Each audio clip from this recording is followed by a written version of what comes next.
taking your time out today and for being here with us on your precious weekend. We're really grateful to have you together with us, together with our speakers, all here in this webinar.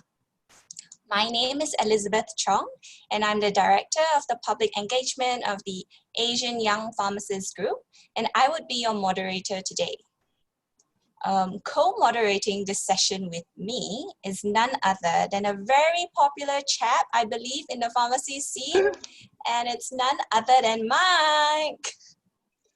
Hi, thank you, Elizabeth, and hello, everyone. My name is Michael, and I'm the moderator for today's session. I'm very happy to meet everyone here. So I'm the chairperson for IPSF Asia Pacific Regional Office. So if you are from IPSF, just give me a sound in the chat box. Yeah, so welcome everyone, and I hope everyone will enjoy today's session and also learn a lot from the speaker today. Thank you. Yeah, so thank you, Mike. So just for everyone's information, a recorded version of this webinar will be made available with the previous recordings from our What's Next for You series in the coming weeks. So hang on tight and look out on our Facebook and Instagram page to find out when you can actually review those prior recordings. So we'll also like to encourage everyone here today to share today's online forum on your social media handles and be sure to tag us at Asian YPG. So that's ASIAN YPG. So be sure to tag us and we'll be really excited to see you. So today we have an amazing panel of speakers. We have 5 speakers today here with us, and they come from a diverse world of governmental and non-governmental organizations. This career path is often the road less taken for many pharmacists, and I believe many of you here today are very eager to find out how our speakers manage to pivot their way into where they are, and I'm sure many of you all also want to emulate and mimic what they are currently doing. I shouldn't take up so much time now, and let's dive right into the session where I will first go through on the housekeeping rules. So once you've entered this room, you would have noticed your screen sharing audio and video is automatically turned off. So this is just to help the session proceed a little bit more smoother without distractions and disruptions. To all attendees, we humbly request that you please state your name in full so we are better able to identify you and also to produce the certificates upon attendance after this session. So I'm sure many of y'all will have many questions for our speakers and we'll love to hear what you have to say. So please use the Q&A functionality to post any questions you may have during this session, and a Q&A will be held after this session. Please note that some questions may be answered midway through the webinar and some may be reserved to be answered for the Q&A session at the very end. Next slide, please. So here is the agenda for today. So here we'll start off with a bit of an introduction, and as well as we'll dive right into our speakers that will start at 3:15. Our speakers will be presenting between 10 to 12 minutes, and then our session will end about 4:30. Our last speaker will end about 4:30, and after that, we'll give 30 minutes for our Q&A and wrap up. So I'm sure many of y'all are very, very excited to see what is going to entail for today. But before I proceed any further, I would like to introduce to you the mother of AYPG, like we are her little children. And without further ado, this is Audrey, our president of the Asian Young Pharmacists Group. She will shed a little bit about what the organization is about and what we stand for. Next slide. Thank you very much, Elizabeth, for the introduction. Hello, everyone. I'm Audrey. I'm currently the president of AYPG. So to all of you, what is AYPG? AYPG is a non-governmental and independent organization. We represent all young pharmacists all over Asia Pacific. So we hope that we can promote our role as young pharmacists in the region and also prepare all of us to contribute significantly in our respective country and also in the regions. Currently, we are growing, and we have many members from about 10 areas in Asian Young Pharmacists Group, and we hope that all of you can be actively involved in your regional YPG, as there are many opportunities. And then not only that, if your country doesn't have YPG yet, please contact us, as we are also looking forward to help and to support you to establish national YPG. And feel free to contact us to discuss a lot of things, as we want to hear a lot from you as well.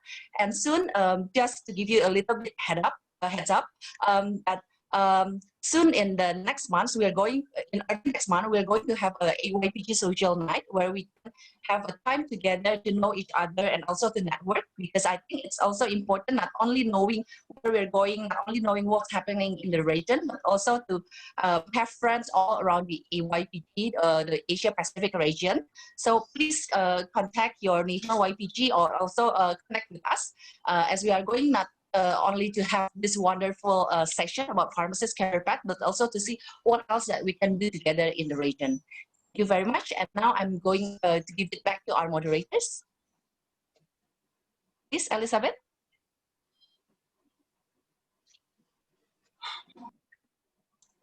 Thank you so much, Audrey, for that.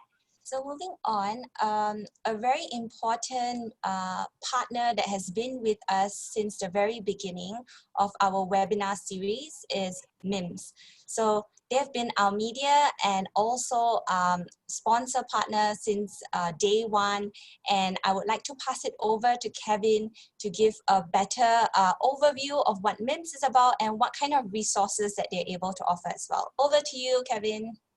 Thank you so much, Elizabeth. Hi, everyone. My name is Kevin.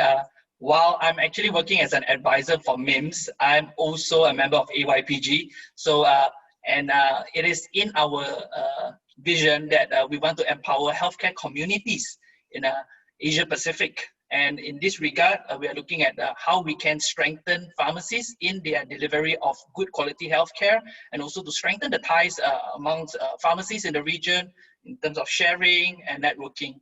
Okay, so as everyone might be aware of, MIMS is actually the largest health and medicine information company in Asia Pacific. Next. We have been present for more than 50 years. So we were founded in 1963, and to date, we are present in 17 countries all across Asia Pacific, and we even have a operation all the way in Ireland, Europe. Okay, so we are all the way from New Zealand, all the way Ireland, and then next. What we have for you is that not just health and medicine information in terms of the drug and digital portion, but we also offer clinical decision support system. So this is what we call a drug interaction software. So this drug interaction software has been most widely used in Asia Pacific. We have more than 20,000 healthcare institutions to date that's currently using our what we call a CDSS, clinical decision support system. Most notably, in the whole of Malaysia, the public healthcare system is running on MIMS, solely on MIMS clinical decision support system. And we are also present in a lot of the developed countries, such as Australia, New Zealand, South Korea, Singapore, okay? And also, last but not least, we assist, the slides before, sorry. Okay, yeah, we are assisting healthcare professionals in terms of cross-border career opportunities. We have successfully sent nurses from Malaysia to UAE and some over to Europe side, which is why we also have our Europe offices. Okay, moving on. This is actually the more than 20,000 healthcare institutions that's using MIMS clinical decision support system. The beauty of MIMS clinical decision support system is a local drug information. So it's very specific to the country. Like for example, in Singapore, all the drug information are specific to the drugs registered in the country. It's not a generic template kind of product. And it's specific to the country, and different countries, the products are actually registered with different indications. So it's important for pharmacists to take note that you don't push for off-label indications. It's very important to follow what is registered in that country. Okay, next. Oh, sorry. Before I'd like to share a bit more about MIMS application. Okay, so Jack, can you stop sharing screen? Sorry.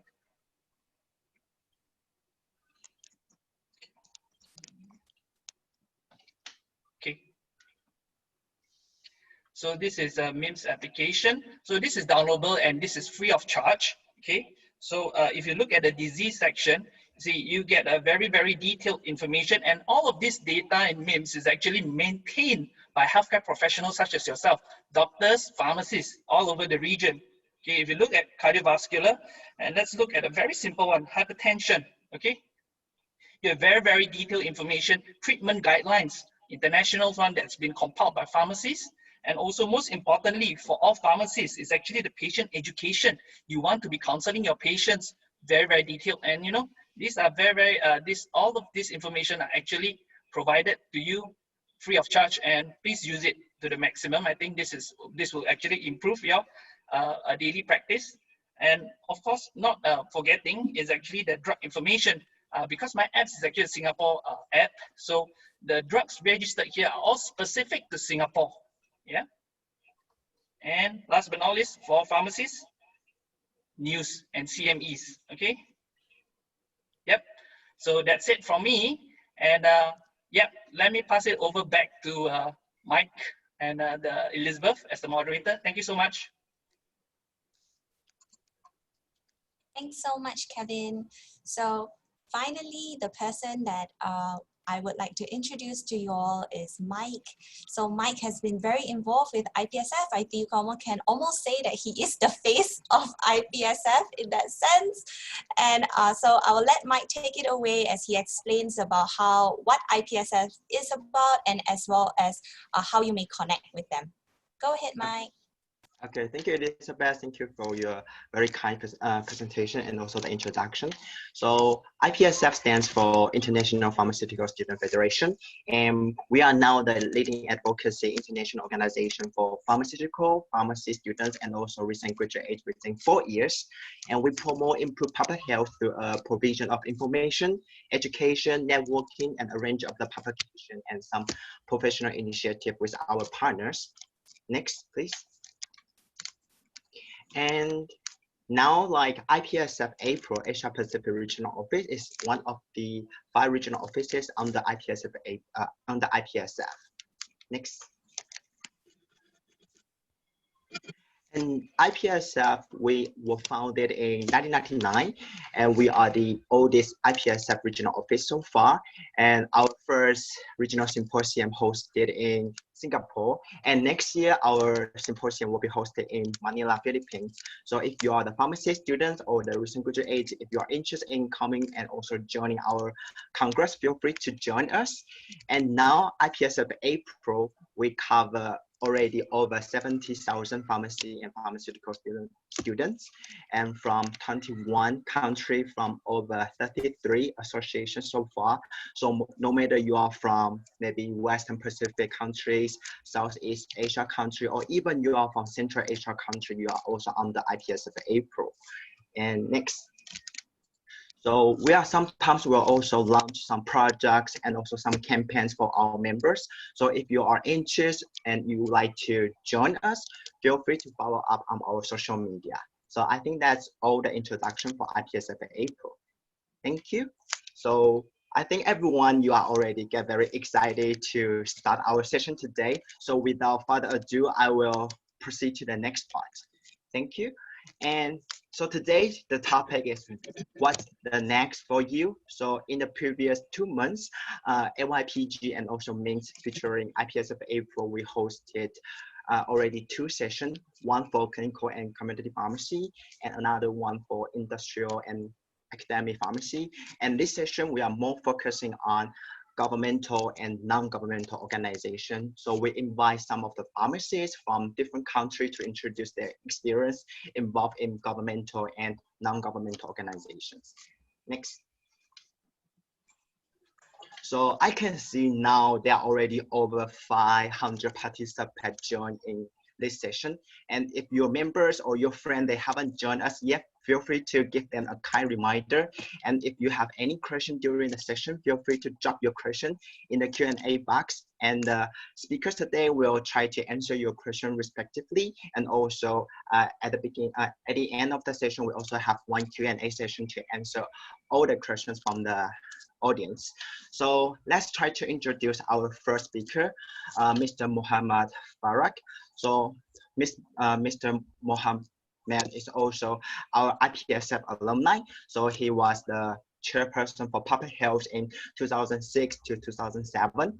And now he's working in the Global Fund as the consultant before, now as the health product manager specialist. And also he got the education from MPH, Master for Public Health from Harvard School of Public Health. So I'm sure that Mr. Mohammed will give more and also very informative and also inspirational presentation to all the audience today. So Mr. Mohammed, you may have the floor. Thank you. Thank you very much, Michael. That's very kind of you. The introduction puts a bit of pressure on me in a way, but thanks for this. And I'd like to start my presentation by thanking everyone for taking the time on a Saturday morning, afternoon, depends on where you are in the world, to join and attend this webinar, which I hope will be useful and adding value to all of you. And I would like to thank the organizing committee, the AYPG, the IPSF, and MIMS for organizing this and for inviting me to come and share, my experience and my knowledge on this subject of pharmacists working in the less chartered path, as it was mentioned earlier, of governmental and non-governmental organizations. The title of my presentation is A Pharmacist's Journey in Global Health, and I choose that title because I think what I wanted to talk about to you was to tell you my story, my experience, and I thought that in that sense you could relate to some parts of that story, and you could see and reflect if you are considering a career within that domain of governmental or non-governmental organizations, how you could actually do it. So if we move to the next slide, I would like to yeah, that's just a flyer and thanking the organizers. The next slide, please. I'd like to organize my presentation into two main parts. The first one, we would be answering three key questions that I thought when I was 15 years ago, when I was thinking about what I want to do with my career, and when I start to consider that area of global health and non-governmental organizations, or even working for the government, which questions I had to answer, and which were the key critical questions actually that I needed answers to help inform my decisions and my planning in order to actually find a way to land a career in this direction. And then the second part of the presentation will be just focusing on, again, sharing and reflecting on what I have done and what you might want to know about how to build actually the right profile to be able to find a job or land a job in global health. And I developed a very simplistic sort of model. I call it the all-writer model, and I will show you how I applied this model in my life and in my career again. So without further ado, I would like to kick off the presentation by a short poll. So if you go to the next slide, you will find a quick question that I would like you to vote for answers for. So there are three answers. You could have maybe 20-30 seconds to vote for it, and then let's see and assess the level of knowledge of the participants about what is actually global health. I'm going to pause here for a few seconds.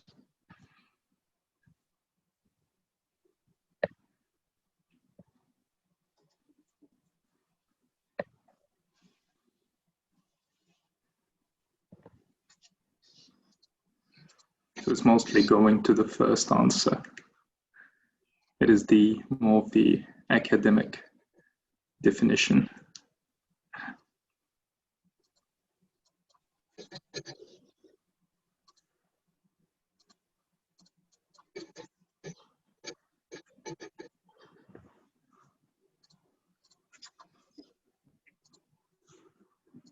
So I think about more than 50% of the participants have voted, and I think there is no right and wrong answer on this one. And honestly, all of the answers could be right. So if you think about the concept of global health in very simple terms, and just to give you an example to get a flavor out of it. So most people choose the more of the academic definition that you would find in textbooks.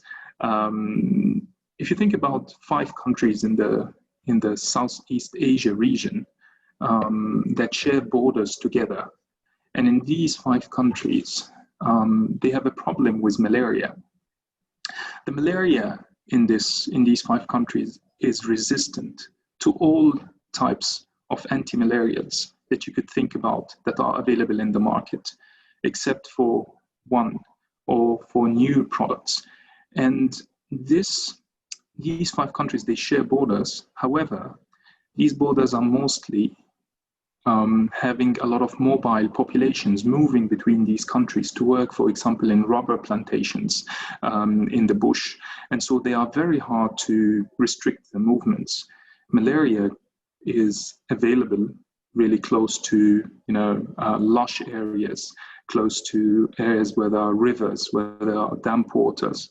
And so you could find that the malaria mosquito could bite one person in Thailand, and then this person would move to another country, let's say to Cambodia, or the other way around.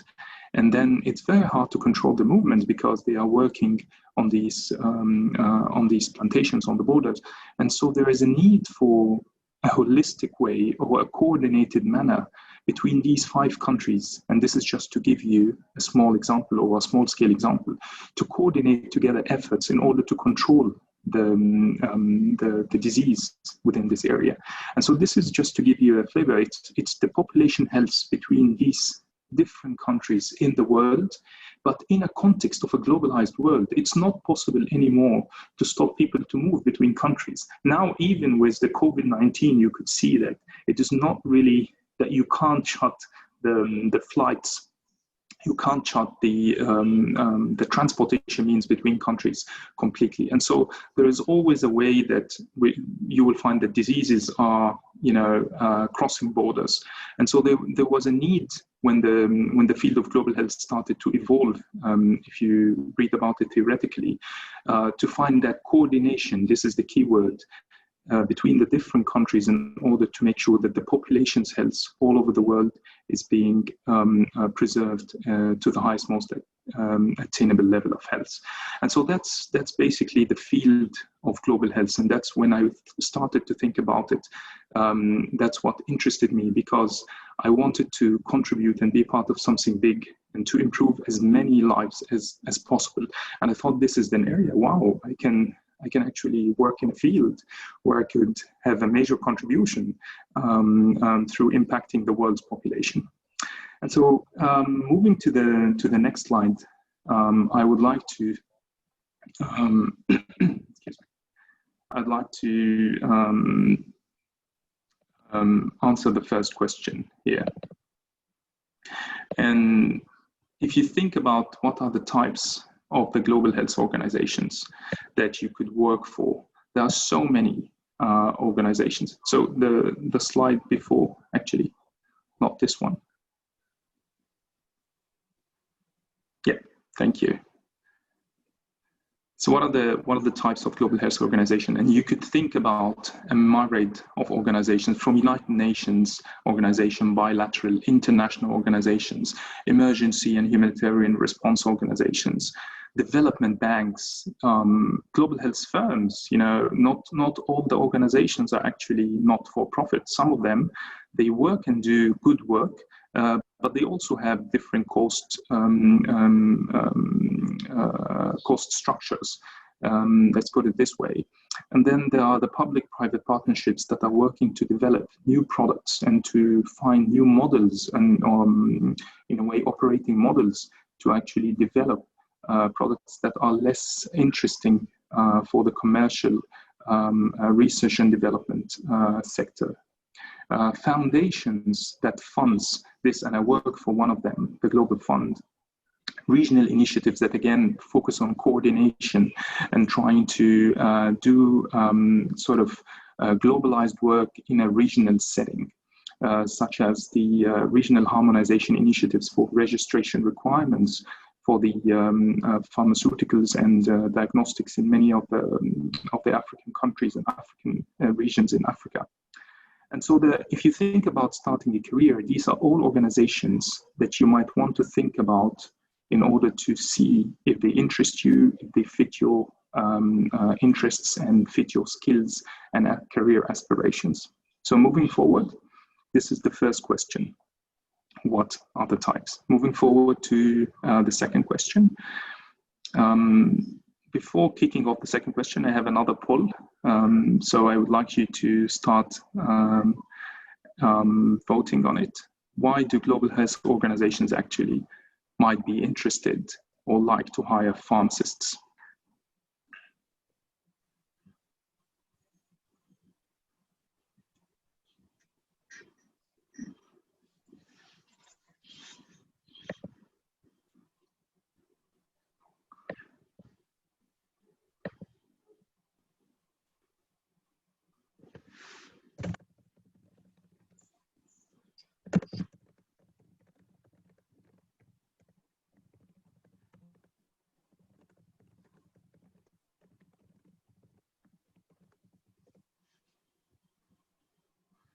So you could see that the first answer is yes. It's, if you go to the next slide, you'll find that pharmacists could actually be able to apply their knowledge in different areas that fits the public health context, and they are trained in different knowledge areas related to public health, from manufacturing, selecting the product, quantifying the demand, knowing the treatment guidelines, the dosage forms, advising on quality considerations when you come to deliver these products and distribute them, store them, actually buying these products and sourcing them. You have the market knowledge about it, how the cost formulas and the production, you understand how the product is costed because you understand how it was produced. And you could also work in the community and the field by counseling patients and monitoring their use and safety of the products. And so global health organizations actually do like pharmacists because they have a lot of skills and they are trained in application of knowledge that is needed within the public health context. Moving forward. Next slide. So these are just examples of different sort of jobs that you could think about and that you could land actually within the global health context and global health organizations. And so many pharmacists find jobs as technical advisors, officers. They provide advice related to, again, the key areas they were trained upon, like rational use, like quality, like procurement, etc. They could also be like program managers, manage the programs, manage grants, manage budgets, people, procurements, etc. There is a presentation about the role of pharmacists in coordinating emergency and humanitarian response that will come. So I'm not going to focus on this, but this is one of the areas that the pharmacists really have a strong role. And then the area of procurement and supply chain, this is one of the areas that is growing immensely. And there is high demand for pharmacists who are really trained in supply chain and procurement. Moving forward. Next slide. And so that's the second part of the presentation. So how to build a career actually, and the right profile to have a career within the global health organization. So you need to really have an internal passion and interest of working with other countries, other cultures, other contexts, rather than your own country or your own region. You need to have that in you, and you need to be liking it and be comfortable with the uncertainty that might come with it. You don't have to be really focused on high power, high pay jobs, because first few years in your career, it might not be exactly what you're thinking about in terms of the job security, in terms of the pay. You have to also consider, if you still can, if you're still a student, to maintain a reasonably acceptable academic performance and results. And finally, you need to know what you're good at, and to define this into a bucket of skills and find an application for these skills that you're good at into applying it to global health jobs. And you have to find that by doing your research on this. So focus on what you're good at, see what the market demands, and not the other way around. Go ahead. Next slide. So I choose this model because it worked for me. So this is just a disclaimer. I choose this model because it works for me. For you or for any other person, it might not work. But for me, I use it as a generic way to present it to others, to show how I applied the model in order to sort of find the job that I like, that I'm passionate about. So first of all, you need to analyze. You need to understand what these organizations are looking for. They are looking for, some organizations, they are looking for people who have a specific academic profile. They have specific knowledge with a master in public health. Others, they like people who have, let's say, a management consulting background. They are not specialized, but they understand how to manage projects, how to work with data, and how to present this data in a meaningful way so that you can make decisions. So you need to understand the type of organization you're looking at, and then see what kind of knowledge you need to develop. So that's the analysis phase. And you will know that through talking to people, through reading, and through studying. And you need to learn. You need to contact these people in order to learn about it. And you need to find the right people. And there are myriad of networks that you can find these people now, but don't spam them though. You need to be able to be comfortable to take risks. You might start small. You might not get the working sort of conditions and the job you want, but you will grow quickly if you're good at what you do. You need to also consider investing in education, in other sort of steps that will be like a career trajectory that will push you forward. You need to build a track record. This is very important. You need to find a way to work on 2 or 3 good projects that will build your record so that you have a plausible CV to look at by recruiters in that field and for people to refer you. And last and not least, you need to make sure that every opportunity for your work is not only work, but it's an opportunity to build a relationship, because these relationships are what's going to help you to find your job and what you are looking for to have a meaningful career. Next slide. That's how I applied the model in my case. I was a pharmacy student in this period. I analyzed what I wanted to do, what career options do I have, and then I started to see about this potential for a career within the governmental, international organizations, etc. And I found that the IPSF is sort of a way to learn more about it. And so I founded the local chapter back then and started to learn more. And then I started to also, in parallel, see what other fields I could work on. So I started doing internships in other sort of conventional pharmacy career areas such as production, QC, sales and marketing, etc. And then I was working in parallel. So I was doing this IPSF position for a year, where I spent some time in The Hague, in Holland. I started to be closer to the circles of global health organizations. Again, I'm learning more. I'm still in that learning phase. And then I had to take risks. So I started to apply for jobs, but I could only get an internship, which was not paid. And I had to decide if I can go for this or find a job. And I said, well, I want to have an internship at the World Health Organization. And I took that risk. I started to learn again. I started to, after the internship, find other sort of areas in pharmacy, continuing my learning in hospital, in sales, in different fields.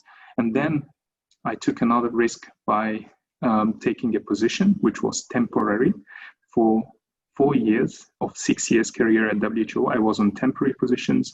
I was not having job security with the concept that many people think about. And so I took the risk here, but it was a calculated risk and I learned a lot out of it. And then I had to invest in my education. Again, remember the career trajectories part. So I did my master degrees and I took risks sometime because I had to leave my job in my second master and I had to travel abroad. But again, this was a risk that I thought it was calculated and it was really a good career trajectory. And finally, the building the track record, building the relationship was very, very important in helping me to land the job that I'm passionate about. So next slide. Since 2016, I joined the Global Fund Secretariat based in Geneva, Switzerland, which is a job I'm really passionate about. It's a great organization. You could learn more about the Global Fund if you go to the globalfund.org website, or you can ask me questions later on. Next slide. So with this, thank you very much and best wishes in your career. And please do ask me questions. I will be happy to answer if I can. Thank you. Okay, thank you, Mr. Muhammad. So if you do have any question, feel free to drop your question in the Q&A box. So Mr. Muhammad will try to answer the question for you. And also if we see any interesting and also very general question, we also will facilitate the question at the end of the session for the Q&A. So very thank you to Mr. Muhammad again for your presentation. And also we learned a lot from you, like what's the public health, what are the types for it, and also what's the main role for the pharmacy in global health. And also from your experience, what's your suggestion for us to shape our profile and also to pursue the career in public health. So I'm sure that everyone here, no matter you are the student or you are the recent graduate or you already work in the pharmacy and also pharmaceutical fields, you do have some interest in public health. I know that this presentation do like share some insight for you. So I hope everyone also like me learn a lot from Mr. Muhammad. So thank you. So now we would like to proceed to the next speaker. So may I have the next slide?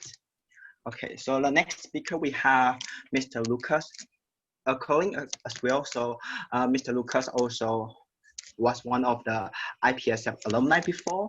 Like Lucas was the internal relations chairperson for IPSF, and also he was awarded the honorary life member in IPSF so far.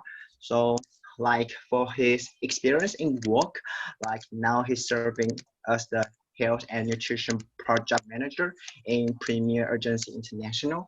So I'm sure that Lucas will have also lots of the experience and also lots of the story sharing with everyone here. So Mr. Lucas, you can have the floor. Thank you.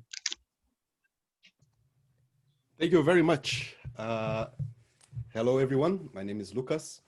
You got my introduction. So can I go to my slides, please? So yes, our colleague just before told many areas to work, but I will focus specifically on my area, so humanitarian work. So as you heard, I'm the Health and Nutrition Project Manager in Yemen. So Yemen is today the biggest emergency in the planet. And then I work there today. So I'm not in Yemen now, but working remotely because of COVID-19. But I will try to show you, give you some insights on this. So next slide. So here is what you have seen. So I work for PI now for Premier Urgence International, a French NGO now in Yemen for Moha base. But before I worked as mission pharmacist for Iraq for the same NGO. I'm also volunteering for FIP, and today, after 7 years in IPSF, now I'm an honorary life member. Next slide then. And how did this all started, right? How does someone decide to go to Yemen or to a war zone or to a place that really need humanitarian support?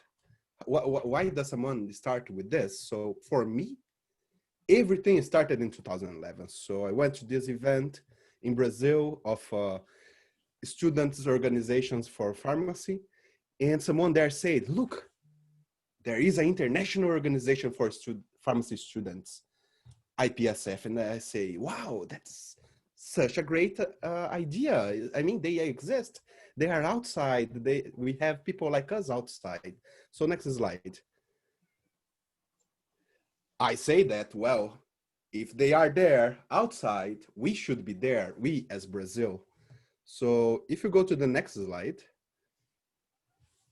you see, oops, can you go back just a while? Yes, you can see there is a sign for me. So I was there together. And this is my first Congress in Egypt. In the next slide. It was a long way from 2012 to 2017, my last Congress as an executive for IPSF. So many years, I still got to go to another Congress after, hopefully South Korea soon, next year. And then in 2017, next slide, a friend sends a message. You know, I was finishing IPSF, activities were over, someone was taking my position. And then by that time, I received this message. So next slide. Have you thought about going for the humanitarian sector? I think you will like it. So I was out of IPSF, an NGO validated here in Netherlands. I was looking for more NGO work. I really loved that. And I was without a work. So yeah, looking for a job was a very good idea. So this friend sent me this message. What I answered? Next slide. Meh. I mean, next slide. Going to the middle of nowhere. Humanitarian is always about going to hard to reach places. Next slide. No way. Why would I do that? So I just told her, I don't want that. So next slide. In 2018, so 1 year after, a lot of things happened. I got a different job, everything. Another friend sends a new message. Next slide. Have you thought about going to the humanitarian sector?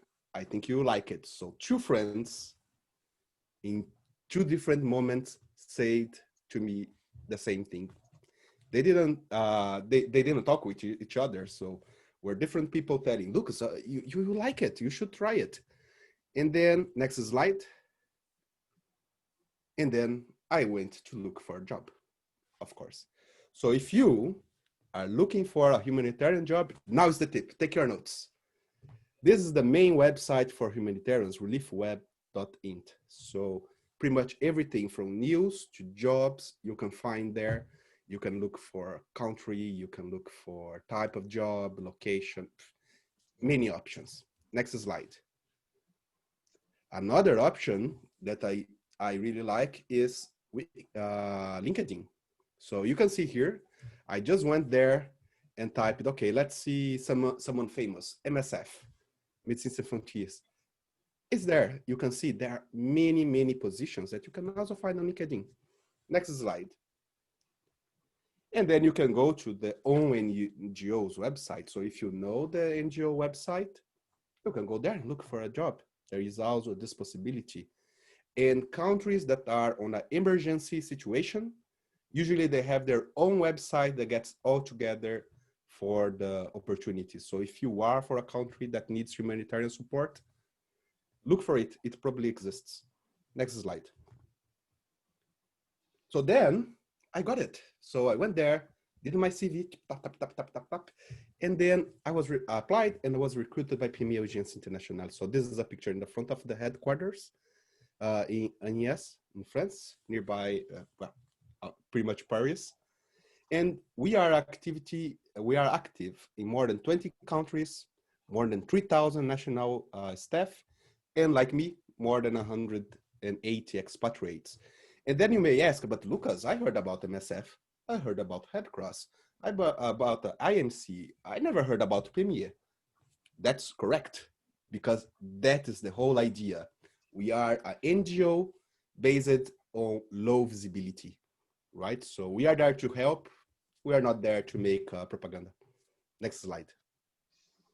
So they sent me to Iraq, my first mission as a mission pharmacist. So just for you to have an idea, mission pharmacist, I manage all the pharmaceutical matters of the mission in the entire Iraq. So I got to go to many different places. So I got to go to Haditha, a place that was dominated by ISIS in some moment. I got to go to Mosul, that was one of the biggest cities dominated by ISIS during the time. And I also got to go to Kurdistan in Erbil, where I lived. So many carpets, I got some too. Next slide. And this picture is just a small part of our stock, very small, in Dohuk, in the Kurdistan of Iraq. So we manage the stock, did the procurement, all the supply chain, and also give the support for the pharmacists in the field. Okay, so next slide, please. So yes, you can see here the map. So I got to go to many, many places in Iraq. So when you are a humanitarian, staying in the coordination in your computer is not the thing. The thing is about going to the field and really see the situation. So you can see each mark that you find in Iraq were the parts that I have been. Next slide. My mission in Iraq ended by 2019, very end, like last week of December. So I went back home, enjoy my holidays, and then I got a message like 2 weeks back to Brazil in 2020. Next slide.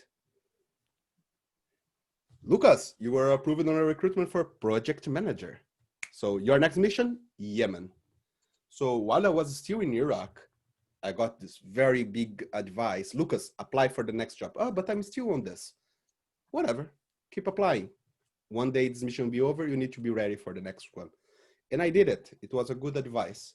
So while I was mission pharmacist, I applied for this position. So pretty much I had a short full holiday time, and then I was already working for a new mission. Next slide. So what are my challenges? What does a humanitarian struggles with in Yemen West Coast? Next slide. So first is remote work. So you can see here, this is the place where I am now. You are just seeing a different angle. So I'm working officially since April. So already inside the COVID-19 pandemic. So I never got to go to Yemen, which is quite a struggle, big struggle. I want to go there and see what is our project with my own eyes. We have the COVID-19 itself that created a huge modification on the work of humanitarians everywhere in the world. And I have this third challenge, that is the uncertainty. I'm here waiting to go to Yemen, but as is a country on civil war, visas and logistics, airplanes, they are all failing or they are not happening at all, making my way to Yemen very uncertain. And I'm here now. I can go to Jordan to wait from there. I can go back to Brazil. I don't know. We have to wait. So if you cannot deal with some uncertainty level in your life, yes, a humanitarian can be very hard. Next slide. Next slide. Next slide, please. Thank you. So what's my joy? What is good there? So the new health facilities, we try to get new health facilities to support and to promote aid to them. We got new collaborations, so we don't work alone in the field. We have to get the hands together with everyone, and we are doing new collaborations, and we are distributing food. Food in Yemen is a very big deal. Pretty much all the food comes from overseas. So we can distribute it, and this is very good for the population. Next slide. So just to close now, why are you doing this, Lucas? First, helping people in need, as people in Yemen or in Iraq that they really need help, as a paid job. So I can live with my own job. I'm not doing volunteer. I can meet new people. I mean, going to Yemen, to Iraq, maybe you never, a few people have the chance to meet this kind of people from those countries. I got this opportunity, which is very nice. I can go to new and unique places like this picture that you are seeing now in Lalish for the Yazidis, that is a small ethnic group in the Iraq Kurdistan. So it's a very specific group in a very specific place. You got to go there and see things that nobody can see. Working as non-profit, for some people, this is not a big deal. For me, this was always a very big deal to work for someone who is profiting over me. So to work with a non-profit was a very great thing, and trying new food, because you always get very new things to try. Next slide. So you want to apply. What else can you, what is good for you to have on you? So first, if you speak Arabic, English, French, or Spanish, you have a good chance. Those are languages that need support nowadays. So do you want to help people in need, like internally displaced people or refugees?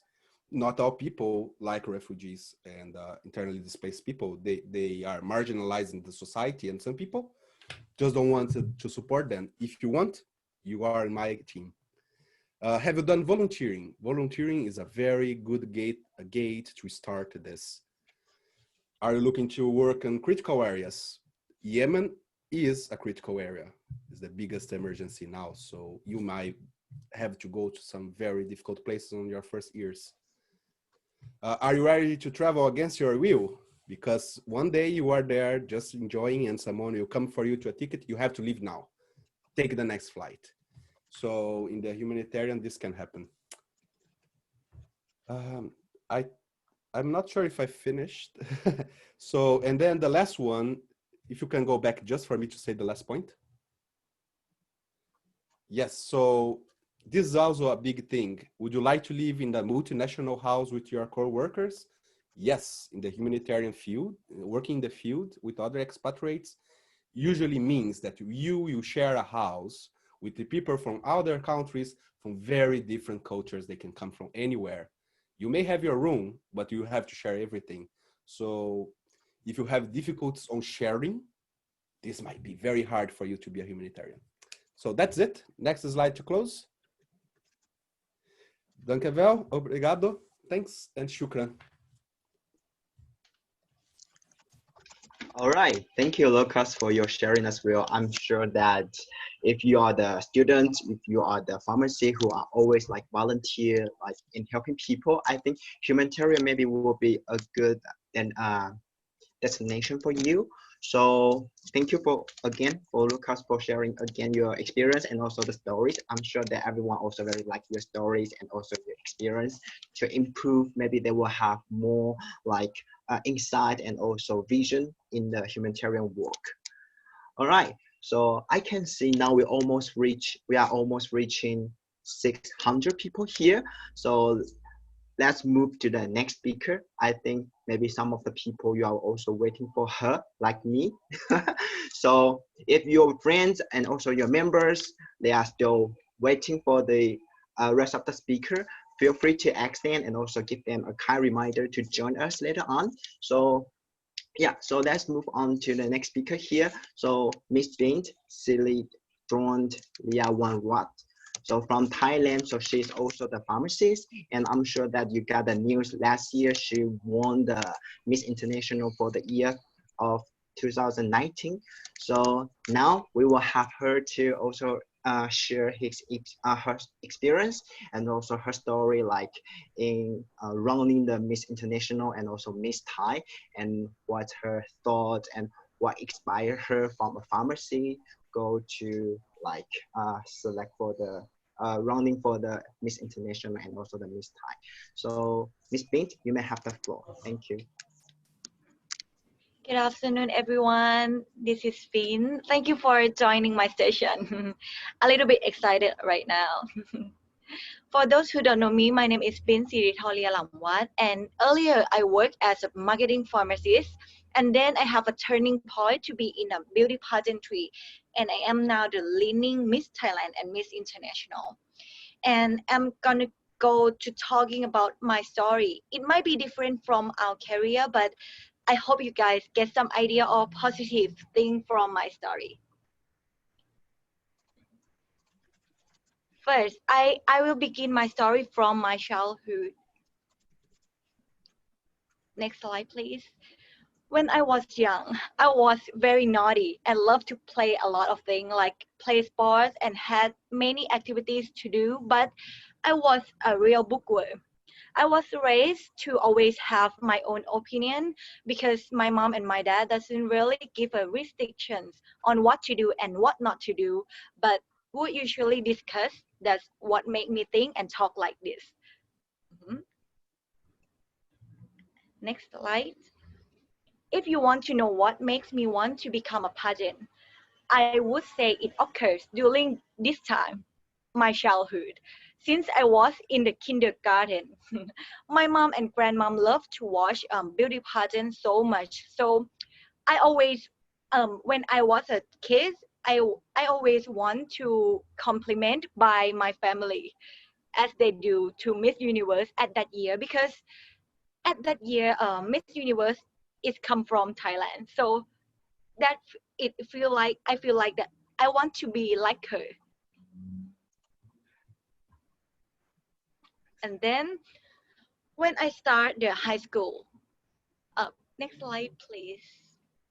When I start the high school, my dream like start to fade as I followed the school ideology, because in Thailand it is common to think that to be a good kid, you need to become a bookworm and study to get into the medical field like pharmacist, doctor, or nurse. And I feel like, yeah, I have to be in this track. I have to be I want to be a doctor. I want to be a pharmacist like this. So my true dream is like fade off. And then let's move to the next step of my life. When I entered the faculty of pharmacy, I already was beginning to be bored with studying, because I think I study a lot in academic thing too much when I was in high school. Although when I was in high school, I did a lot of things. I did a lot of activity too, but I spent a lot of time into the academic thing too, like math, sci. I always read book like a crazy person that, yeah, I have to do math, I have to do sci, I have to do social, I have to be on the top of the rank, and I found that it's not the true happiness of my life. So when I was the first year of pharmacy student, I aim to do a lot of activities for improving myself, to be more confident in cooperating with other people. You can see in the picture, I do a lot of crazy things, like I can dance like a monkey. I can do everything, because I think the activities give us more than I think. Like now when I look back, I feel so good, because I know many people who are supportive and gain real life experience working with people. And actually nowadays, I take that skill from this activity in the picture into my life, and it's so good. And then this slide show the example of my during pharmacy school activities too, but there was one activity in the picture, in the second picture. This activity made me think that I want people know about pharmacist career more, because how to say, in Thailand, many people don't look at a pharmacist like a doctor or a nurse. I just want people to know what we do and how dedicated we are. I want to raise our profession, and that activity is interdisciplinary, cooperation between 5 medical faculty. Like we went to faraway community to help the faraway community to access like a mini hospital, because we have our medical field like doctor, nurse, dentist, and pharmacist. And in the second picture is the way we check the medicine there. And the point is, when I was there, people always call us doctor. I don't know why, but they didn't know pharmacist, and always ask what do the pharmacists do. Yeah. And after that, next slide. At year 5th and 6th is the training year in pharmacy school in Thailand. I really focus on working and studying and how can I apply all I learned to real life situation. And I think training years means a lot to me, because it's like a big part of my life that make me grow up and can adapt what I learned during this. I can adapt what I learned during the training year into the beauty pageant when I was in beauty pageant. And things that I learned during this is duty responsibility, tolerance skill, and speaking skills, because we use what we learn to the real patient, not a paper patient like before. So at that time, I feel like everything is so intense. I have a presentation every day and every week, and I have a lot of comment to improve by professor and from pharmacists.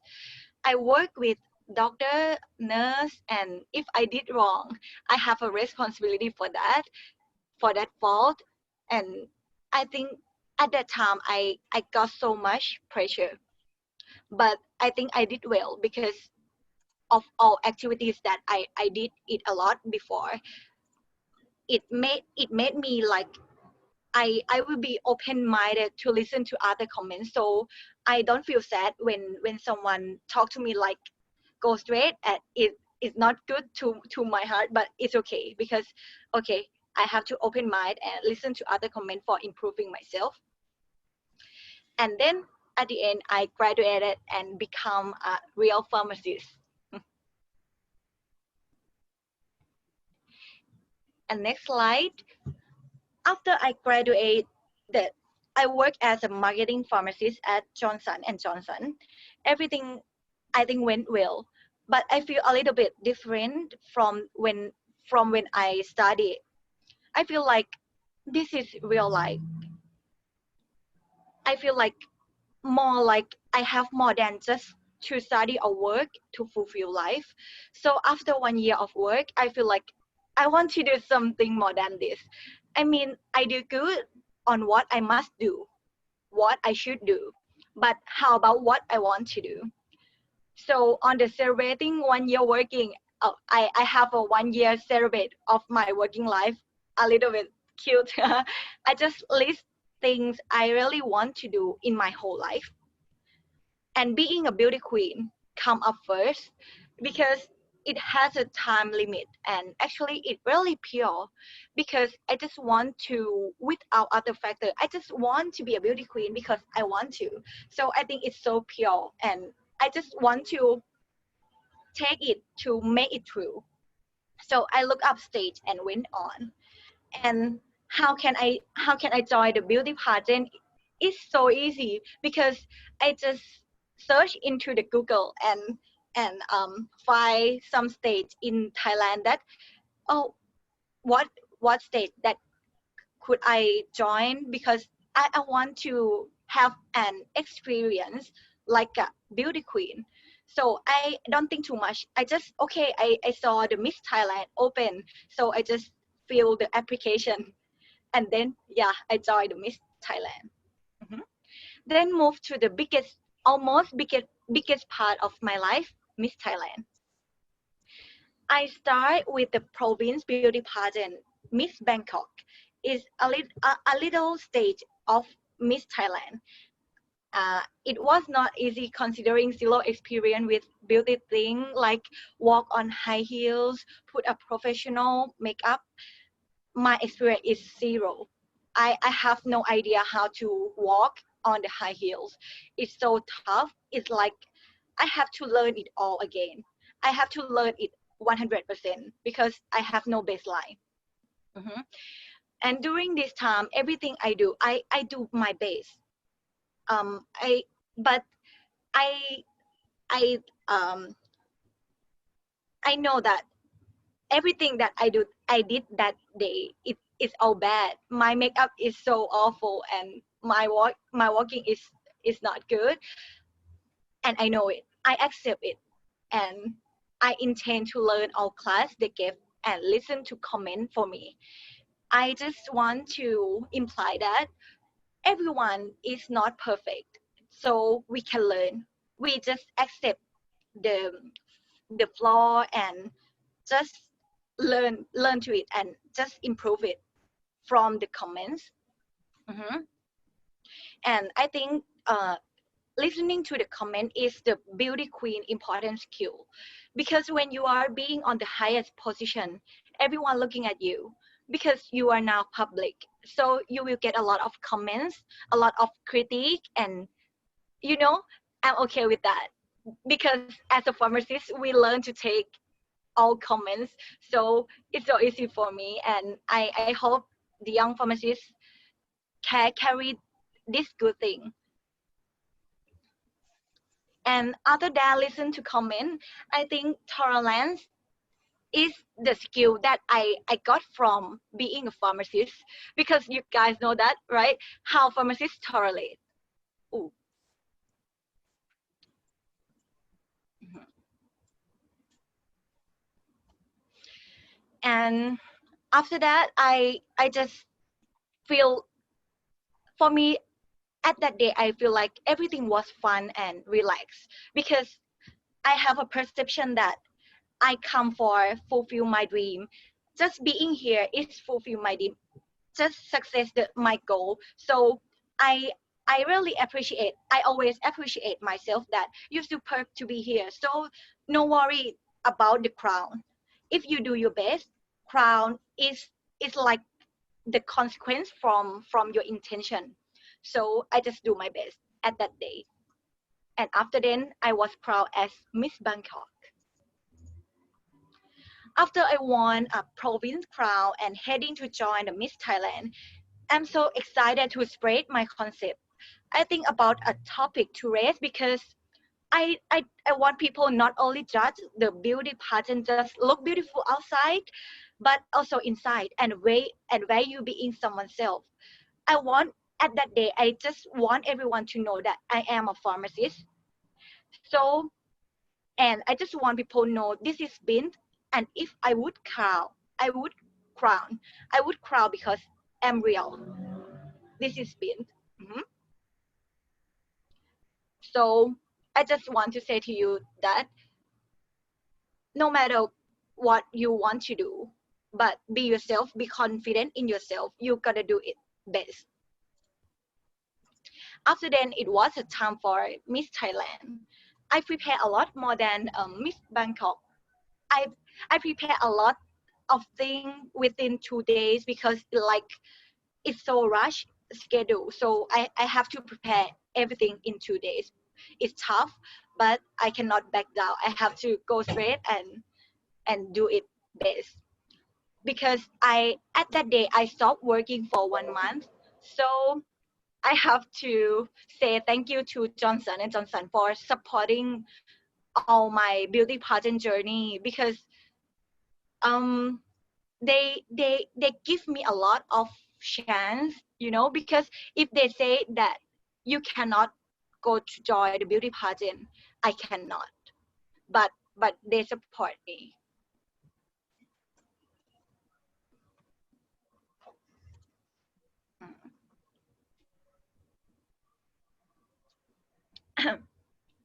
After then, during the contestant, I do everything best, and I also have a small goals along this.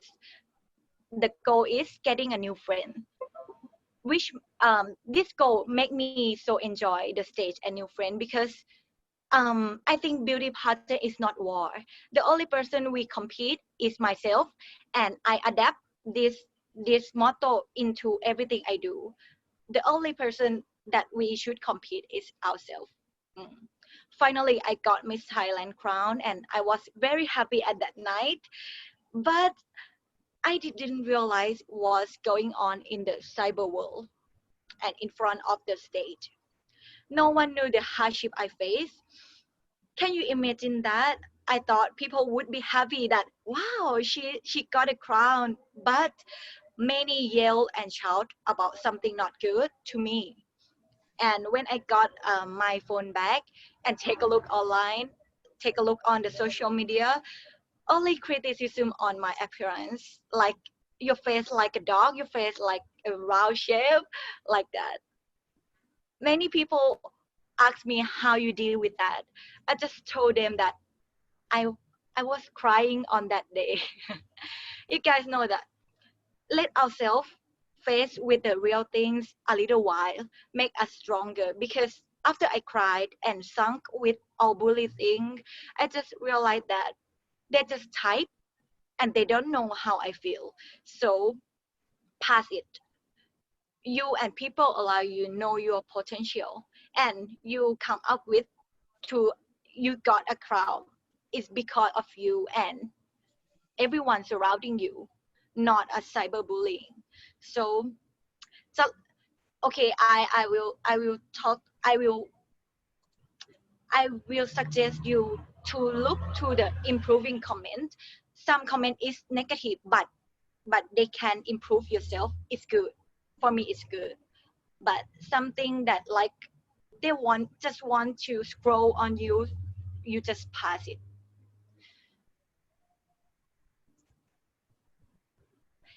Let's move to the next part. And this is the biggest part of my life, Miss International.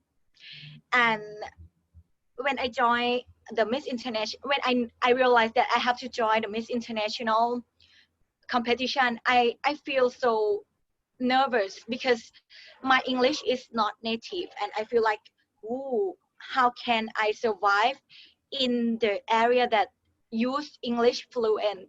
But I have to adapt my perception that I think the language is for communicating. So if you can communicate with friends, with judges, I think it's okay. So that's why I it feel like I have a power inside. I have to change mindset to call back my power.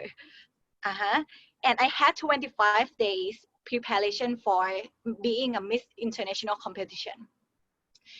Like I did everything within 25 days like a robot. I've never tried because I'm now Thailand representation. Fitting clothes, makeup, walk, exercise, improve my English, improve my Japanese. That's all in 25 days. It's so little, but I think I can deal with it. So I think the one part of the successful of my life is my team. How to say, everything I did in my life, like activities or in pharmacy school or in pageant life, I always have my team. So I think teams is so important in every work we're gonna do. So for yeah, they more Thai than me in prepare everything. And I can remember that before I went to join Miss International one day, I made myself clear that now the Miss International is bigger than Miss Thailand, but it's the same situation for me to do my best, being binge, showbiz to the world, just like that. So the pressure as I carried Thailand on my back was like a power to make me feel like have a power to the max. No Thai, I feel like I have a happy moment in my soul. I don't know why, but I feel like, yeah, this is the time for me to show Thailand to the world, to show myself to the world.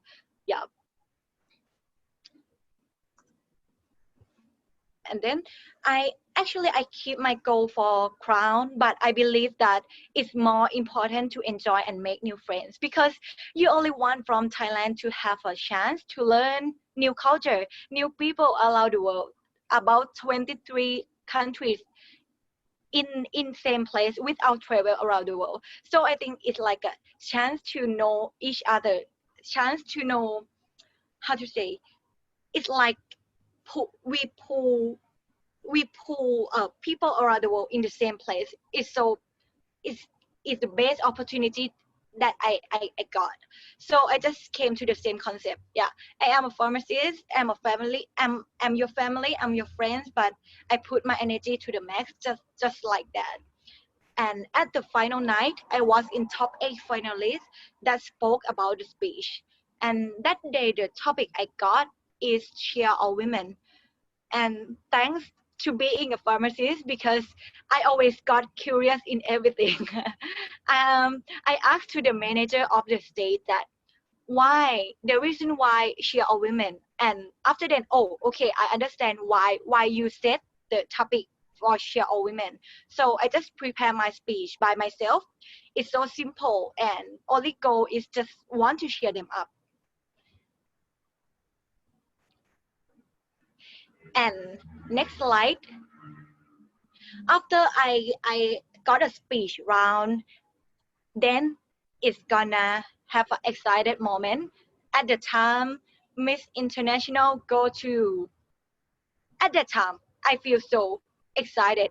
But I'm the one who always good at decreasing stress.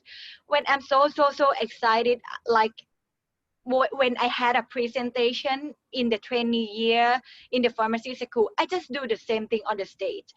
I just talk to myself that you did your best every day, so nothing to regret and not to expect about the crown.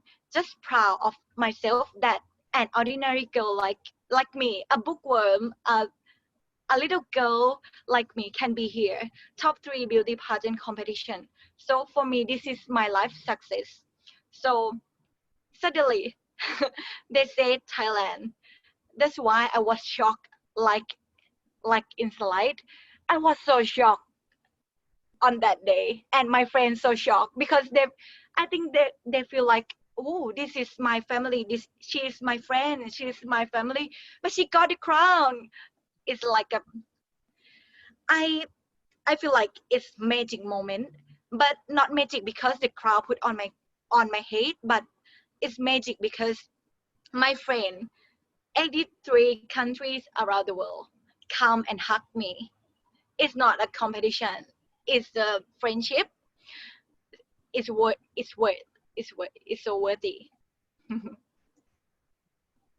And then I am a Miss International. After I was crowned, the COVID-19 pandemic occurred. So I think this is the good time for pharmacists. Miss International should do something. So I made a mass bank project to help Thai people because during the COVID-19, Thai people lack of a medical mask. So I just create a factories and do the medical mask for them. And now the job is success. And I'm so proud of myself. I'm so proud of my team. And I feel like it's fulfill myself that I want to help my people to be happy, to be safe. So this project is like my soul. Oh, I said I feel like sensible. Sorry. And more than that, I went with a public health center to visit people in community because I know that during the pandemic, no one wants to go out to see doctor without necessary. So public health center in community will help a lot to keep people in community have the health good. And other thing is like I always publicize about health, like a COVID. What is COVID-19? How to make yourself safe, like a PR in Thailand, and that's all for me. Being a Miss International, and thank you, you guys, for joining my session. I'm so grateful. Wow, thank you so much, Bin, for that inspiring presentation. I'm so happy that you have achieved your goals and you've inspired us to never give up on our dreams that we've been planted with as a child. And I am so impressed that the work that you're doing on while the pandemic was ongoing, and then your bravery as well to go out to be a frontliner. So thank you so much, Bin. Thank you. Thank you, you guys, too. Thank you. For our next speaker, he's a familiar face of AYPG, and he is one of the founding fathers of this group.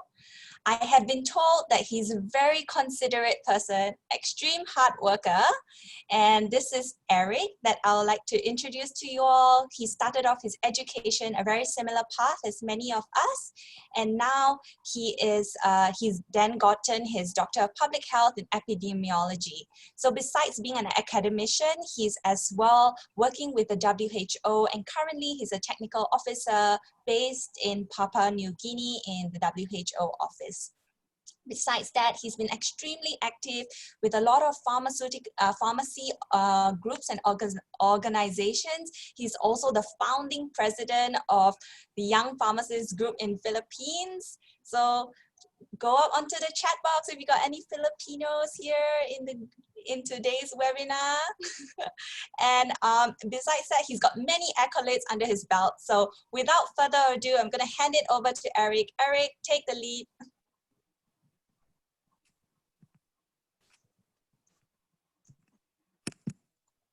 Thank you very much, Elizabeth. I hope you can hear me. All right. First of all, warm greetings from Port Moresby. I'm currently in Papua New Guinea, and I'm grateful for this opportunity to be with my brothers and sisters in AYPG. It's a privilege. I'm very happy to be with you today. For my part, my intention is basically to share with you my views, some of my experiences, some of my perspectives around work related to global health. And along the way, I'm hopeful that I'll be able to provide some tips, some useful points for all of you, especially our students and young pharmacists who would like to venture in this exciting field of global health, public health, and international humanitarian work. Let me start by showing this picture to all of you. So if this picture excites you, if this picture makes you excited, makes you happy, makes you think about so many things, or maybe the way you appreciate things is something like this, then maybe public health is for you. Maybe global health is for you. If you look at complexity, not just as challenges, but complexity being opportunities, then I should say to all of you that you may have a very good career or good future in this field. This exercise is just an example of what we did when we were trying to look into interventions addressing maternal and child health issues in Papua New Guinea. I know that you may think what should or what can a pharmacist do in the field of maternal and child health? Well, just like in tuberculosis, malaria, HIV, EPI, I can tell you there's a lot of work waiting for every pharmacist out there. Before I go any further, I just want to reiterate why pharmacists are critical in international health, why pharmacists are critical in public health.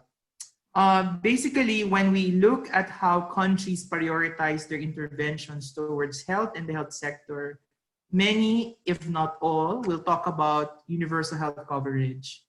And in universal health coverage, our goal is for us to make sure there's equity in access, there is protection from financial risk, and of course, there's quality in terms of the health services that we get.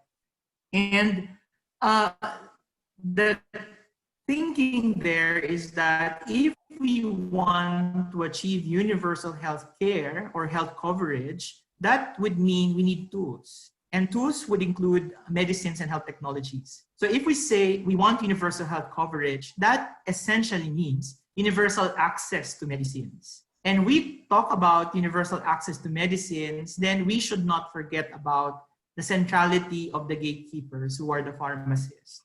I remember during my first year of schooling at the University of the Philippines as a pharmacy student, my teacher, my first pharmacy teacher, impressed upon me that every time a person talks about a drug or a medicine, I should always think of a pharmacist. The drug, the medicine, is inseparable from the pharmacist. And so I say, if UHC is an agenda for the world, then medicines is an agenda for the world. And without pharmacists, there will be no medicines. There will be no safety, no efficacy, no quality, no affordability, no availability, no appropriate use of medicines to talk about or to begin with without the pharmacist. Maybe I should say to all of you that I did not choose pharmacy as a conscious choice. In the Philippines, well, many Filipino participants are here. In the Philippines, the common thing is that, you know, when you're growing, it's either you take up law or you take up medicine. All the other courses are not existing. They're basically either pre-medicine courses or pre-law courses. In my case, I was slightly interested to taking medicine, but I thought that, okay, if I don't push through, if I don't finish my medical school, then something should be there for me, like a good fallback. And I felt that being a licensed healthcare professional will do the trick for me. I didn't like chemistry. I was told that chemistry is not an essential component of pharmacy. And so I thought that was the reality, but I was wrong. To cut the long story short, I proceeded with pharmacy, but then towards the third and fourth year of my undergraduate schooling, I was already thinking like, what do I want to do after college? What do I want to be after college? Because at that stage of my academic life, I didn't have that clarity in terms of what I would want to do. But there's something that's persistent. There's something that's consistent in my head. I would want to make sure that my impact is beyond the drugstore. I would want my impact to be beyond a manufacturing facility. I would want my impact to be beyond the drug or the tablet. And so in my head, I would always recognize the fact that while I enjoy the comforts of life to a certain extent, there are a lot of people having to face the consequences or the challenge of inequity in terms of social services and access to healthcare services.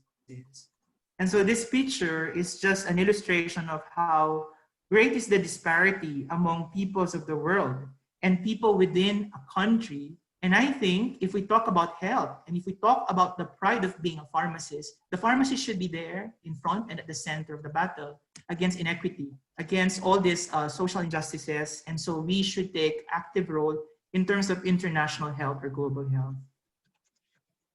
The way I appreciated public health at the time that I was almost about to graduate was more of like, there are tools around us that we can use to help support our government, our community, so that they can be healthy, that we can be healthy.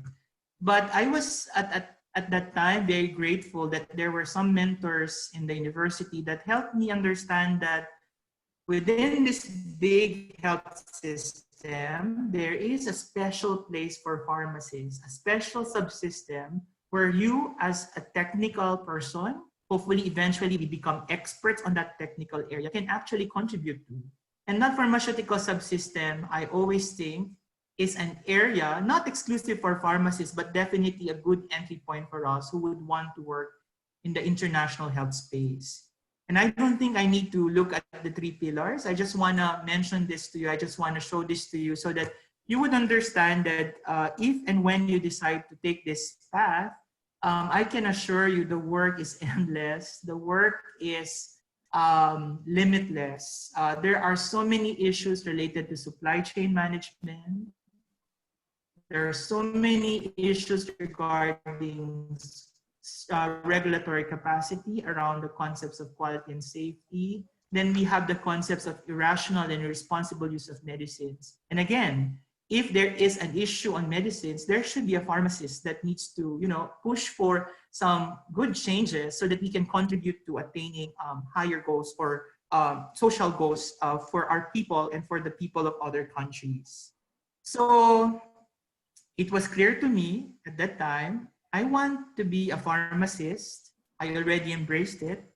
I decided not to go to medical school. I thought that medical school is too long for me. I felt that I wanted to be actively involved in the professional world as early as I could. And so I said I have to jump into the professional pharmacy world. And at that time, well, it's not often that people talk about non-traditional roles.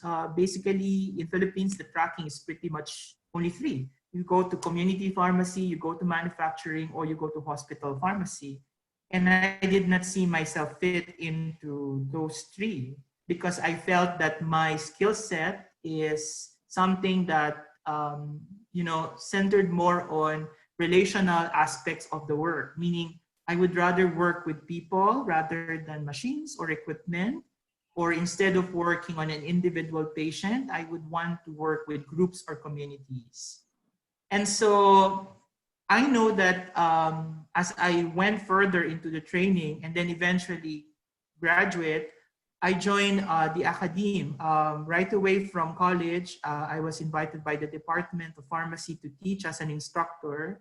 I remember that my first course handled was laboratory class in pharmacognosy. But at that time, I liked what I'm doing, but I felt that teaching is good because I've done it for 10 straight years. I felt that my impact would be furthered if I go a little bit farther beyond the classroom. So looking at this diagram, I just wanted to show to you how I look at the things in terms of our profession. It's traditional roles, and then we expanded to looking into getting the drug therapy right for each patient. We talk about individualized treatment, etc. But seldom do we actually involve ourselves in setting things right to get the drug therapy right for each patient. I'm looking at macro roles. I'm looking at professional contribution of the pharmacist in terms of the bigger picture. If everybody is so interested about medicines, how come in many circles, in many instances, pharmacists are not there to discuss medicines in pharmaceutical legislation circles, in program planning circles, in quality assurance circles for programmatic interventions and programs? I felt that there is definitely a role for me to play there, a role for pharmacists. So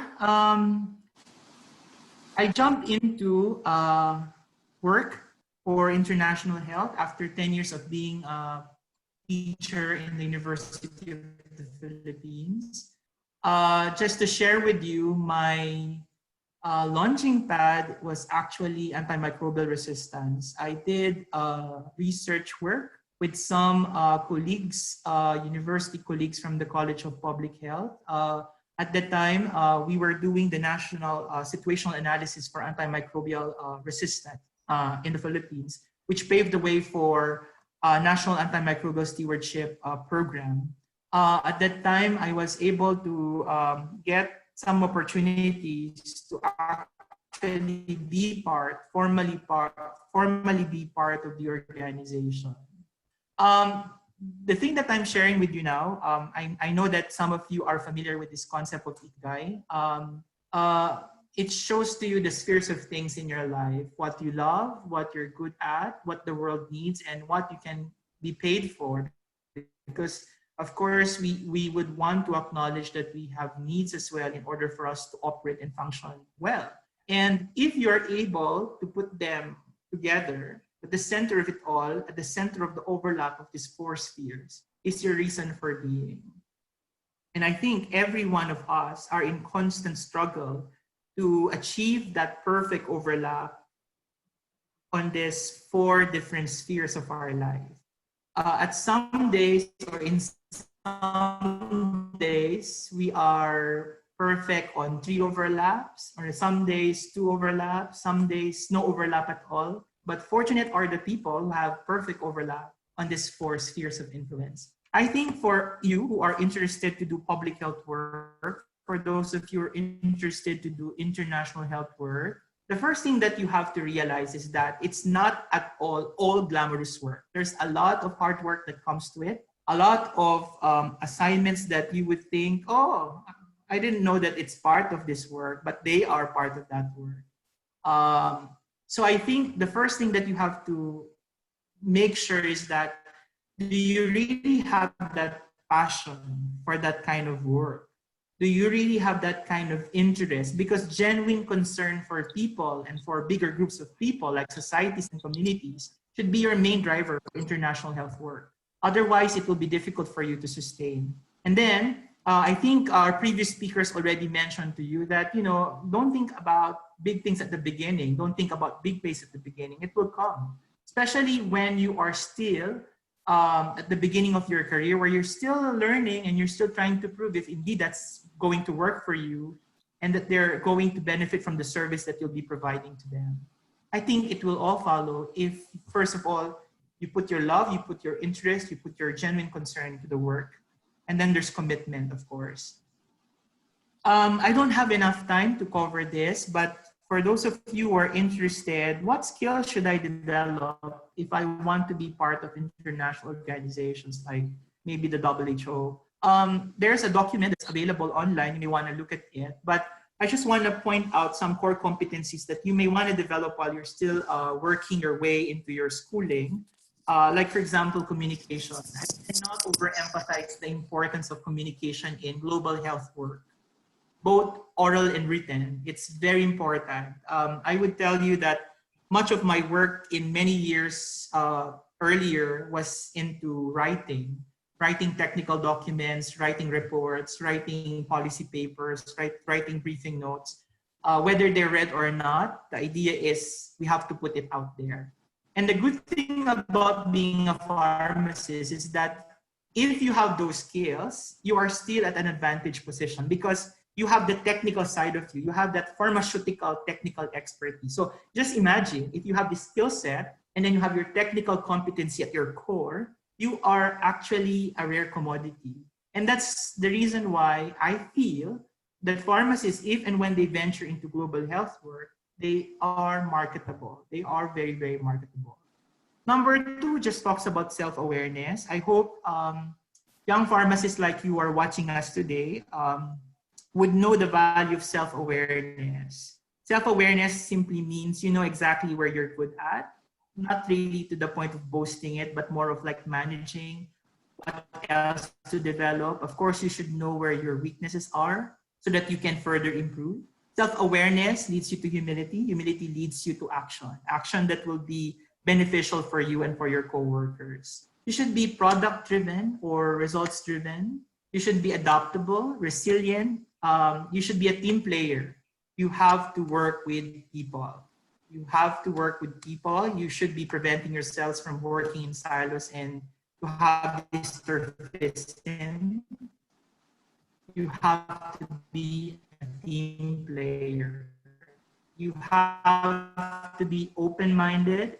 And of course, when you become a worker of an international health organization, that simply means that you are now an international civil servant, which means whatever you do would impact or would reflect on the organization that you are working with. And ultimately, whatever you do reflects on the collective ideology of service in public health space. And lastly, I just want to share this with you. They are not necessarily in order, but in my life, they were very useful.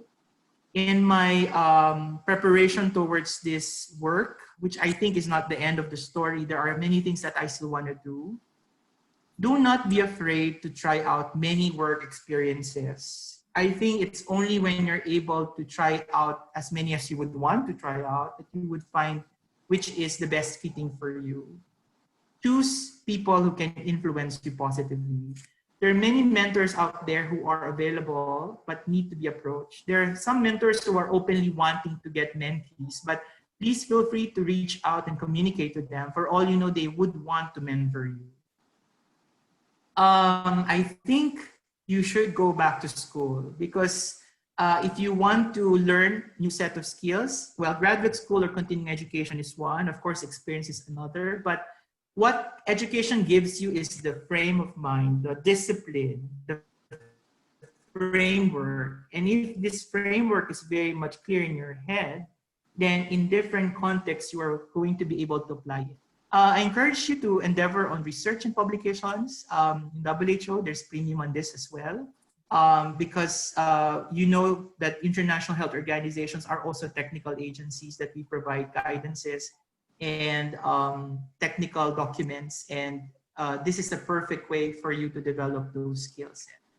And do not forget community service and community projects. That's when you're able to test your ability to build rapport with different groups of people, your ability to interact with them, your ability to hear them out. Because international public health work will never be about you.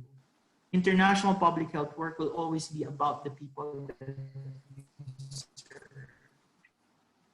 And before I end, let me just emphasize again, for those of you who would want to venture into international public health work, I hope it's not the glamour that you're looking at. I hope it's not the prestige that you're looking at. I hope that you are concentrating on the social good that you can push if you indeed are going to work for this sector. Because at the end of the day, workers in the international public health space, we exist only because we have people to serve. If we forget about them, we are irrelevant. So I think if you have questions later on, I can answer them. But for the meantime, I'm ending right here. Thank you very much. Thank you so much, Eric. That was extremely inspirational, and I think it's a real good reminder to many of our young pharmacists on that there is a space for us in humanitarian and international work. I think often we feel sidelined and we're just not sure how we can actually enter this space. So thank you so much. It even reminds me of like, I need to start my application to graduate school. So without further ado, I would like to introduce the next speaker. And this speaker, she's a household name in Singapore. I believe many people know her. And this is Dr. Camilla Wong. So she has she started with, of course, like many of us, a Bachelor of Pharmacy, but she also has a PharmD. She's currently the Chief Pharmacist of the Ministry of Health. And besides that, she's also the Director of the Allied Health in Sengkang General Hospital and also Deputy Director of the Group Allied Health of Sengkang. Chief Pharmacist is equivalent to a Director at Allied Health Sengkang and a Deputy Director. She has many accolades under her belt, and I am really excited for please join me in welcoming her onto this stage. Thank you. Thank you very much. That's a very kind introduction. Let me just quickly share my slides and then we can get going. I'm very mindful that I'm the last speaker. Certainly not as exciting as the previous 4 speakers in terms of their sharing. I was truly inspired and truly encouraged by what they said. So I hold a few portfolios, but let me just jump into how I got into pharmacy in the very beginning. So right at the very beginning as a child, for some reason, I just wanted to be working in healthcare. And so many years back, right, you're talking about more than 30 years, more than 40 years back, you know, it was the only professions I knew about was doctor or nurse, right? So I wanted to be a doctor. But over time, I actually evolved in terms of my interest. And at one stage, I was really quite interested to go into neuronautical engineering, something that was, I guess, quite new, quite interesting, and I kind of like physics. But then I was not so sure whether I would have a good career in Singapore. And then just before I went into university, you know, I really very much wanted to be a physiotherapist at that time, you know, the activities and what they were doing. But actually it was this woman who eventually made me change my mind. This is my mom. She told me, says, Camilla, why don't you consider pharmacy? because at that time, on the headlines in Singapore, it was a shortage of pharmacists. And being the obedient daughter, I did, and so the rest is history. Okay, so that's how I got into pharmacy. I did my degree in Curtin University, a Bachelor of Pharmacy. After that, I did my pre-registration training at a retail pharmacy. That's not what it looked like. It's what it looks like today, but it has since changed and transformed tremendously. But this was at the Karawara, a little town at Karawara, yeah. And so I started my career after I completed my pre-reg training in Perth. I came back to Singapore and started my career in Singapore General Hospital. I started work in the outpatient pharmacy, doing the very routine, the dispensing, the counseling of patients on medications. I helped set up at that time National Heart Center Pharmacy. I developed a very strong interest in cardiology at the time and was in the, the cardiovascular management special interest group, in the heart transplant team, and in the inpatient setting, rounded with medical teams and helped to optimize drug therapy, et cetera, et cetera. Yeah. In 1996, I had the opportunity to go to University of California, San Francisco to learn about the anticoagulation service. At that time, pharmacists were not prescribing anticoagulation. We were still very much in terms of counseling and making recommendations for doctors to make those changes. But I had a 1-month stint there where, it kind of blew my mind what they were doing, not just in anticoagulation services, but in terms of the other clinics that they were running, that the pharmacists were running. And I remember in particular one clinic in which they called it a general practice kind of clinic.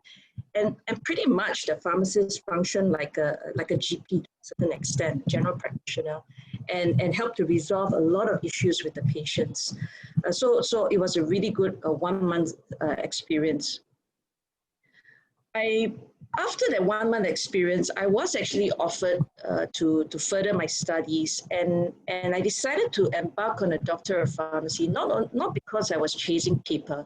I did it because I felt very strongly that I could learn so much more if I had undergone a Doctor of Pharmacy. The Doctor of Pharmacy that I went to was 1 year of full didactic, right?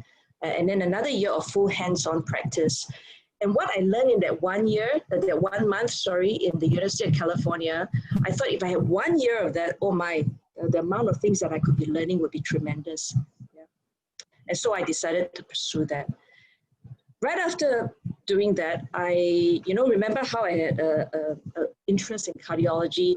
That kind of spun off into a very strong interest in critical care because in my 1 year of internship, when I was doing my Doctor of Pharmacy, I had the opportunity to round in a very dynamic environment called the ICU.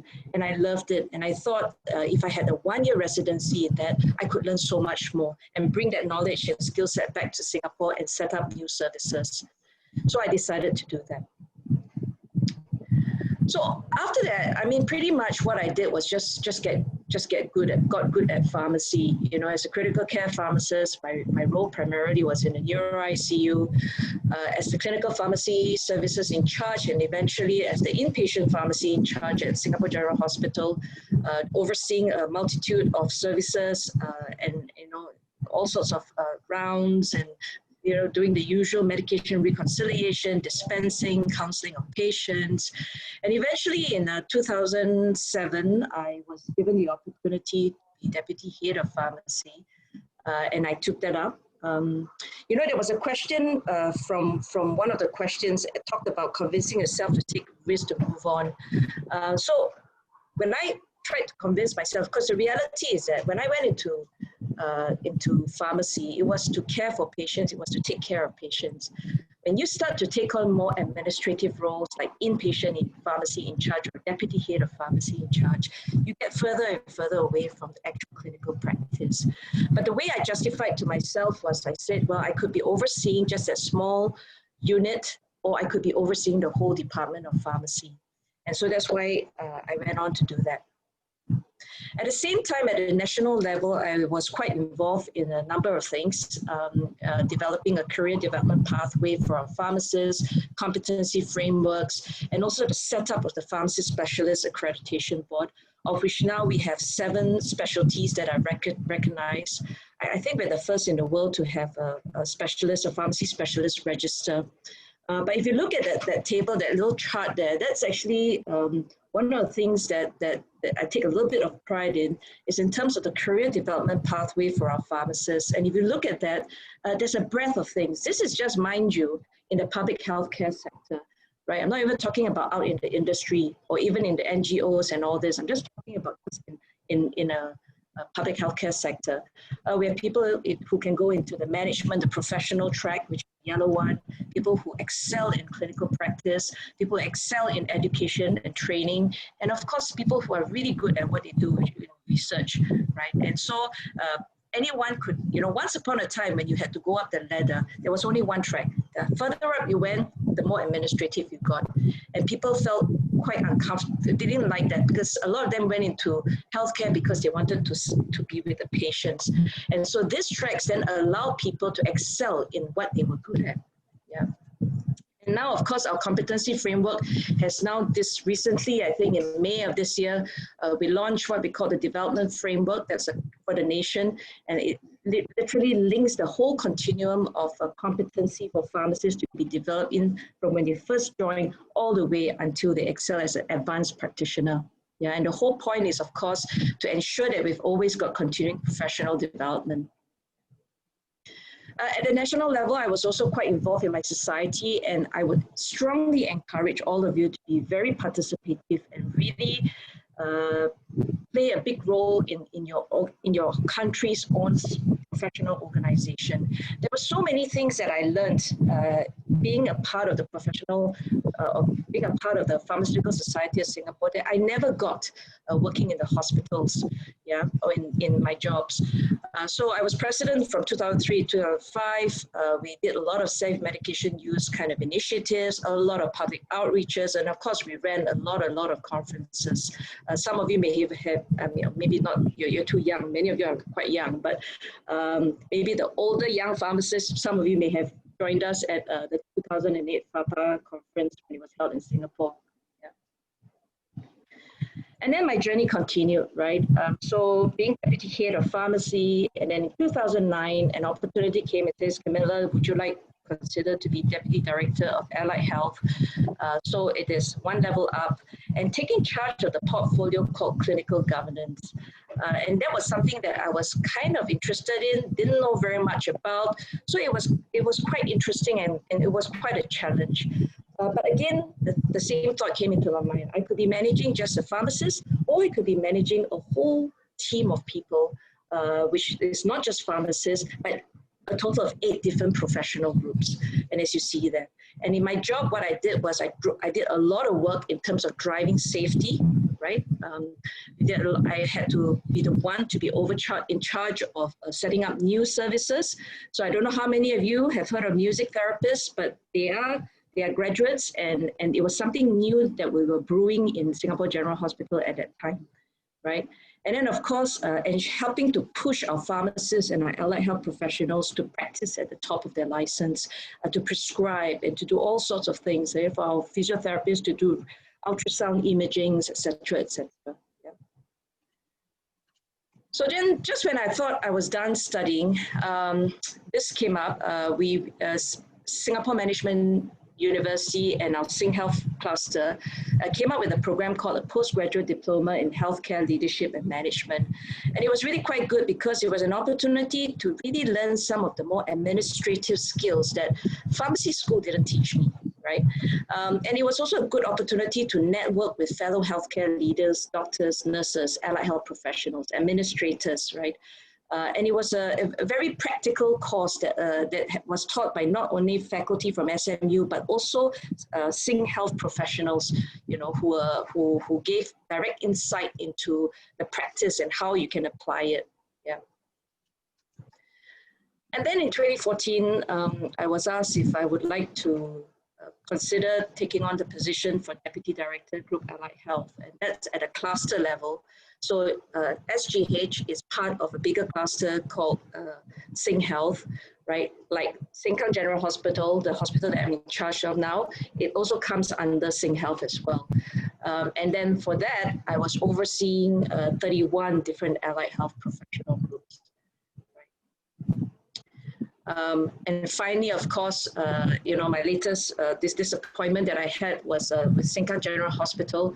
This one I really couldn't resist. People always say, "Why did you leave SGH? It's a flagship hospital. It's more than 200 years old. Why would you want to leave? All the recognition is there." And I said, there's no push factor whatsoever. I love SGH. It's just that when there's an opportunity that comes along that allows you to literally have a clean sheet of paper and build a hospital, a healthcare ecosystem, who wouldn't want that, right? It's a once in a lifetime kind of experience. And so I decided to go ahead and take that on. And in that, I was a director for Allied Health Division. I had 13 departments under me. And pretty much because as director, you are part of the senior management leadership. So I no longer just look at pharmacy, and I don't just look at allied health matters. You look at the different things that I had to be involved in. It's a breadth of different things, right? It's not just about the clinical aspects of things. It's about the technical part of things as well. IT, capital risk, human capital risk management, arts committee, right? Because my hospital is very big on arts. Mass casualty and outbreak, management. Core approval committees is where you approve all your ventilators, all your, all whatever the instruments and equipment that you need to bring in, right? So a breadth of things. And I must say that being trained as a pharmacist, it gave me the opportunity to develop into these roles. Yeah. And I guess today, finally, I'm sharing with you because of a new position in the Ministry of Health as Chief Pharmacist. And my mom, she says, "You're so busy already. Why did you decide to take this on?" And I said, well, because there's so many great things that's going to be needs to be done, and I'm really excited for this for the profession. We have this national pharmacy strategy, right? It has 5 key thrusts that aligns the key shifts in the healthcare transformation strategy. Pharmaceutical care excellence, building a confident workforce, redesigning the whole supply chain, information enablement, right, for our patients and the caregivers and the public at large, and of course technology enablement as well. Right? And then when I reflected upon, when I thought about it, and if you think about what our pharmacists and pharmacy technicians in Singapore were doing during this whole COVID-19 pandemic, I just felt like I had to, this was something that I had to do as well. We had our purchasing pharmacists that had to make sure that there was a sufficient supplies coming in. Our health science authority, our regulatory pharmacists came in to play a big role. Our industry pharmacists, without them, drugs will not flow into the country, right? Our Pharmaceutical Society of Singapore just kept pushing out resources out there for the public, right, so that they were kept up to speed on things. Our patient care pharmacists, no need to say, right, and our IT pharmacists, right, they helped to ensure that the business as usual things were running despite the COVID-19. And then because of COVID-19, a lot of our pharmacy staff had to help out in the dormitories, the community care facilities, roles that were completely different to what they were doing. Many things were quite different to what they were more accustomed to. Right, and also of course you see the 3 clusters, but also our retail chains as well, and all our retail pharmacists, our educators from various institutions had to scramble to come up with online learning, right? And how do you do online learning when you're supposed to go for your flagship attachments? So they had to scramble to come up with some way of doing that. And then of course, our researchers had to brainstorm. As you know, the treatment for COVID is always evolving. Had to help support the nation in terms of brainstorming as to what is the next best thing to use for our patients. So because of COVID, I guess it helped me to reflect a little bit as well about how fast our healthcare landscape is evolving and how something like a pandemic like this can really throw a spanner into the works of things. And with this evolving healthcare landscape, there is an evolving role of the pharmacist, right? We need to have a future-ready workforce to face really what we call a VUCA world. I think you're quite familiar with this acronym. We need people to have strong meaning and purpose in what you do. A lot of the questions that I've been looking at in the Q&A, I thought a lot of it fell back onto meaning and purpose in what you do, why you're a pharmacist and why you do what you do, right? And of course, you have that resilience if you're facing a very volatile, uncertain, complex, and ambiguous world, right? The ability for us to be agile and adaptable to change, that we need to be data-driven. AI is here to stay, whether we like it or not, and systems analysis at all levels, right? This leadership and social influence is so critical as well. And you heard from our previous speakers, right? The social part is so important, sometimes beyond our shores, right? And of course, emotional intelligence. Yeah. So really, we from being a very fragile vocal world, being very fragile, building a future-ready workforce that has vision, understanding, clarity, and agility, then we become very agile. Yeah. So I sometimes, over the years, I reflect and I say, why am I still in healthcare? Is it busy? Sometimes long hours. Two reasons why. One is, of course, my patients, and the second is my colleagues, right? And in both situations is to make a positive difference in the life of another person, right? The patients is to provide the best care possible. My colleagues is, for my staff especially, is to develop, them to the best that they can be so that they can provide the best service to the patients. I kept this letter that I received from a patient many, many years ago. And this is what this patient said. This was 6 months into me becoming a registered pharmacist in Singapore, and 6 months into my practice, this letter came in. And I'm just going to read it very quickly. I was deeply struck by your care and concern for another. In the years I've been to and from SGH, I can honestly say I have not had the good fortune to encounter a lady member of staff of your caliber. Gentle, compassionate, and able to empathize with another's fear and pain. And she mentioned about how I walked away less fearful, hopeful, and a little joyful, and with some faith. And she signed off, as cardiac P, right? So it was cardiac patient. And if you haven't already seen the key words here, gentle, compassionate, empathize, less fearful, hopeful, and a little joyful. Many times it's not about it's not about dispensing a pill, right? We always say clinical pharmacy is very good. We just have to optimize all the drug therapy, call the doctors and everything. At the end of the day, many times it's about how we dispense that pill. How do we interact with the patient and make them feel less fearful, more hopeful, and even joyful. I'm going to leave you with one last thing, since you're all young pharmacists, all gearing to go. I'm just going to show this little video. It's very cute. Singapore celebrated National Day in August. And this was my favorite video from all the videos that came in. You see this guy in pink, his Food Panda. You know what's Food Panda? In Singapore, Food Panda is the delivery guy, right? Well, he was just absorbing it all by just riding behind everyone else. And so my quote for you is that if you don't go after what you want, you'll never have it. If you don't ask, the answer is always no. If you don't step forward, you're always in the same place. So thank you very much. Yeah. Thank you so much, Dr. Camilla. Wow. I loved how you explained the way that as much as, as part of like wanting to do like in working in a hospital and, kind of climbing up that ranks as well, a lot of times it kind of involves more administrative work, but you were able to still bring in back the patient care and the pharmacy practice back into that work. And that's really amazing. And that's so inspirational, because many of us feel that a lot of times that we still want to be connected with patients and we're just not sure what we can do about it.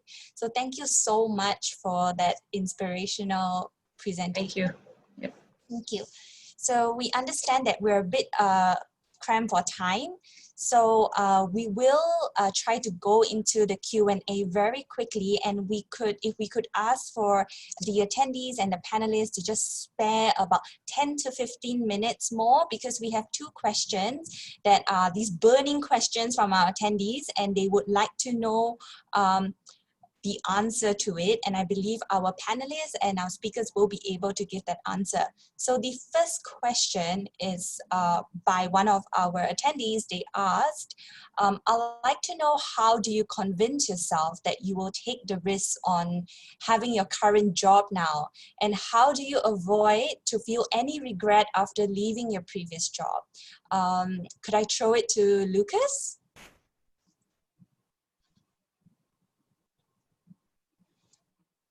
Sorry, Lucas, I think you're muted.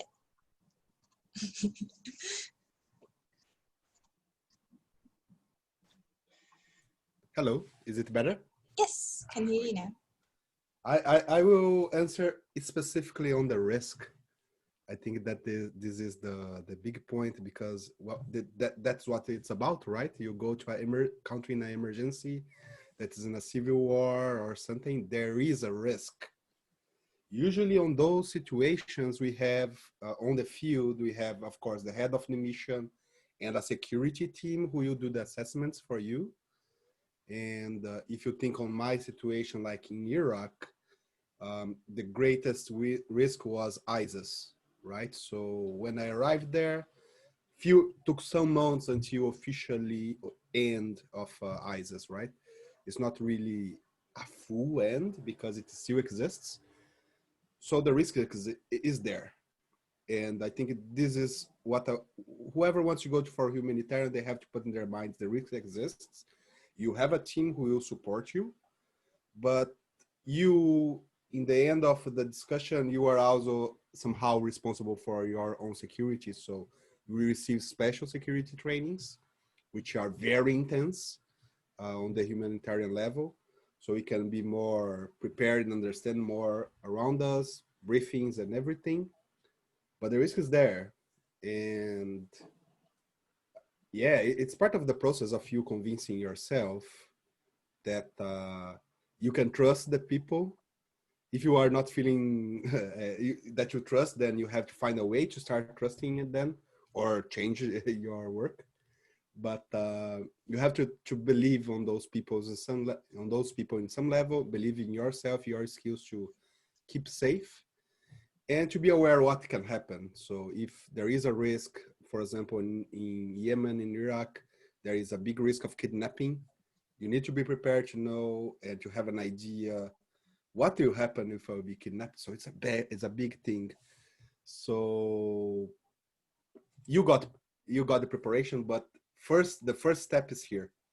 You need to be prepared for it and to know that the risk that you are taking is for a greater good.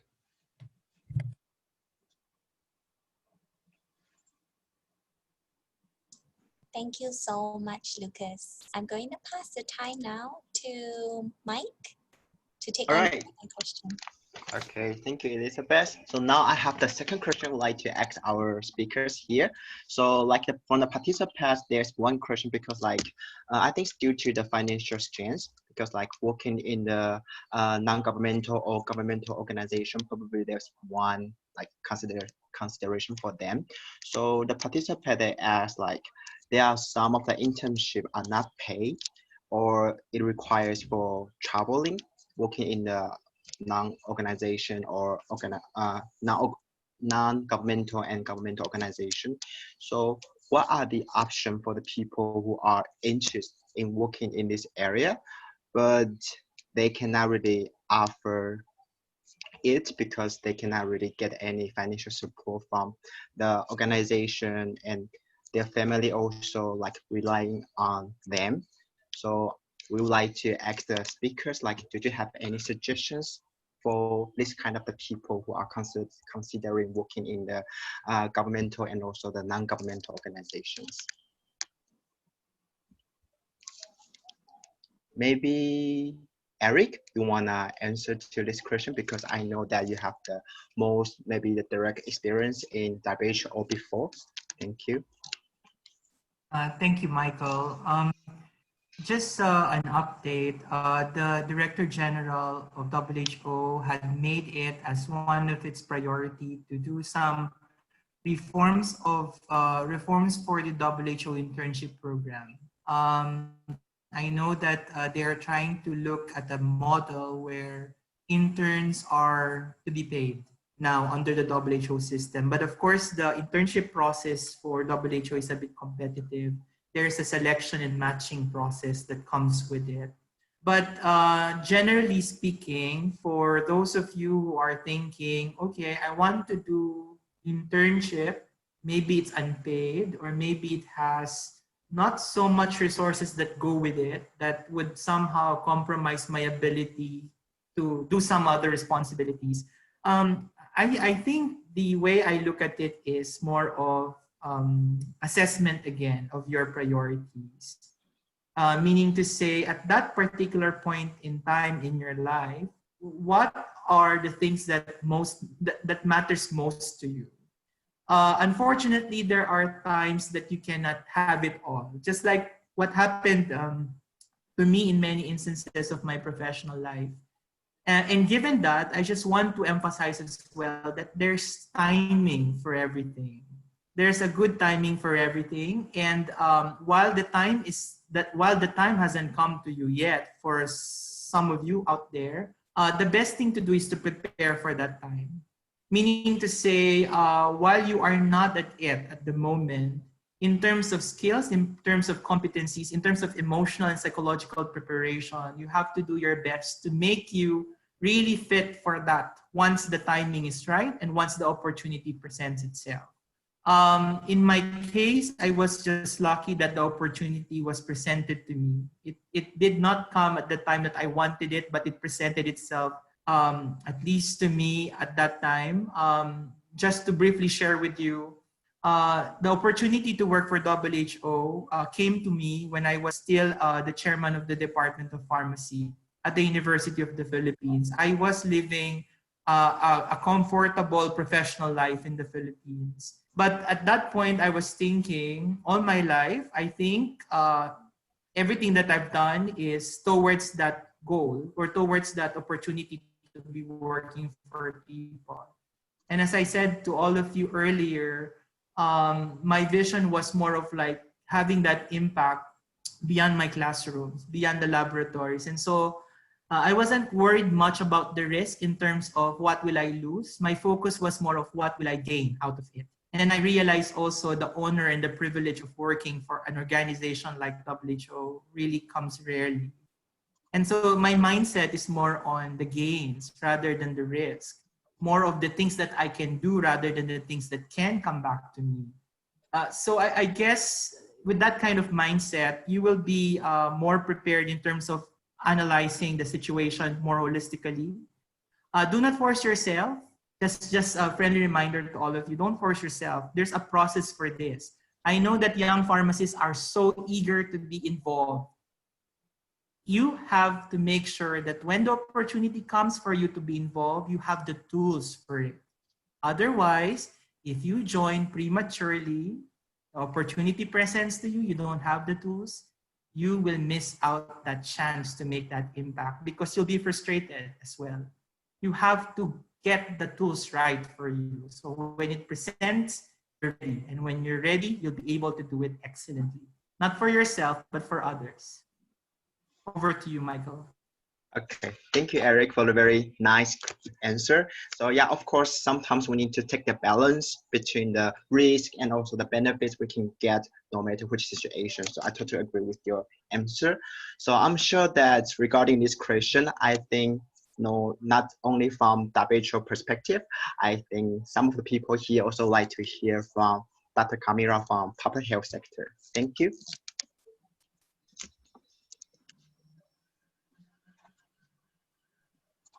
Sorry, can you repeat that part again? I couldn't really hear very clearly. Sorry. Okay. So the question is like, people, they are always concerned about the financial strains when they would like to work in the like non-governmental and also the governmental organization.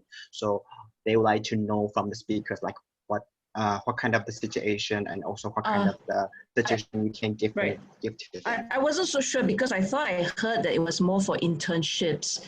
But I guess the question now has expanded to beyond just internships. That is about, I don't know, the salary that they draw. Is that what it is? Or am I hearing right? Or am I getting this? Yes. Yeah. So like for the internship, sometimes not pay. So they are also concerned about the financial part. Okay. I'm sorry, I can't really comment about other countries, but in Singapore, when they do internships, there's usually a small amount that is given as a stipend to help them. If anything, is for transport and maybe a small meal, you know, that kind of thing. So there's that to just cover that for the internship part. But this internship typically is more for before they actually take on a job. So this is like pre-registration, pre-becoming a pharmacist. But I think the internship that they're talking about is slightly different. It's as a postgraduate, as a registered pharmacist going into some of these new key areas that you know, that they're still considered an intern and not quite as a fully employed individual yet. I just want to make sure that that's clear, yeah. And I think that's a different ball game altogether, yeah. Yeah, for sure, for sure. So like different country, like different area, there are some different like legislation and also the regulations for it. Yeah. So good answers, well. Thank you, Dr. Kamira. So I think for this question, because we still have one more speaker here, Octave. So Octave, do you also wanna share your perspective to this answer?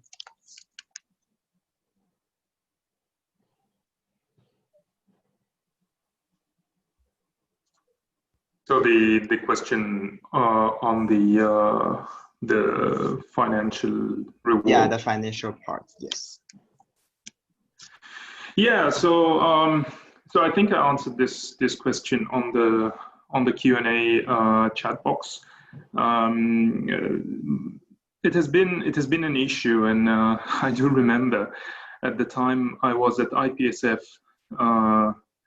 Yeah, about 13 years ago, 14 years ago, there were these internship opportunities that comes through the organization to members, and then you could apply, and then it was a WHO, I remember, and it was only in the headquarters in Geneva, and it was too freaking expensive to go and live in Geneva as a student, and I was like, I want to go, but it's too expensive. How can I do it? It's not paid at this time. Now I think WHO have changed the policy on this for some countries, and then I started to think I want it so much. I'm really passionate about it.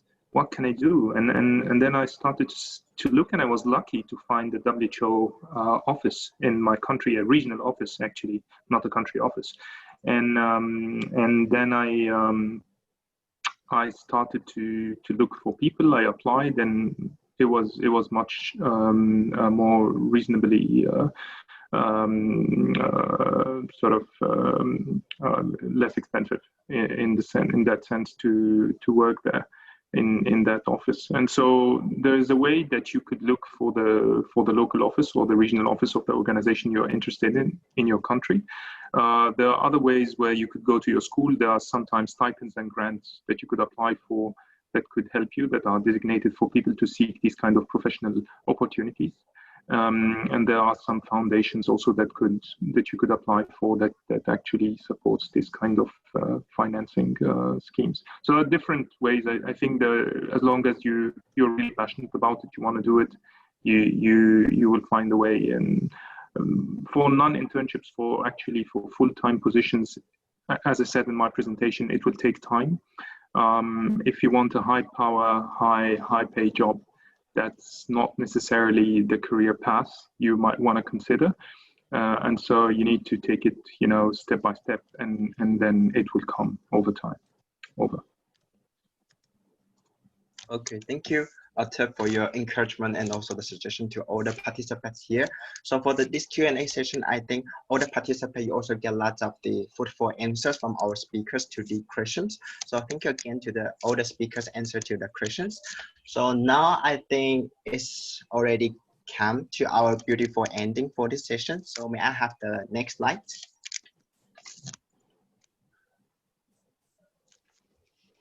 Yeah, so really thank you for your time and also your participation to this session hosted by AYPG and also MIMS together with IPSF April. So thank you for your time and also the participation again. And I hope everyone here, you really learned a lot. And also thanks to all the amazing presentation delivered by our 5 speakers today. So there's also one link you need to scan for the post-webinar survey, so that we also will record your attendance for the certificates. So the certificates will be distributed within 2 years after the session. So, so thank you everyone, and feel free to drop a thank you to the speakers in the chat box. And also we very appreciate your attendance today. Thank you everyone. Bye-bye.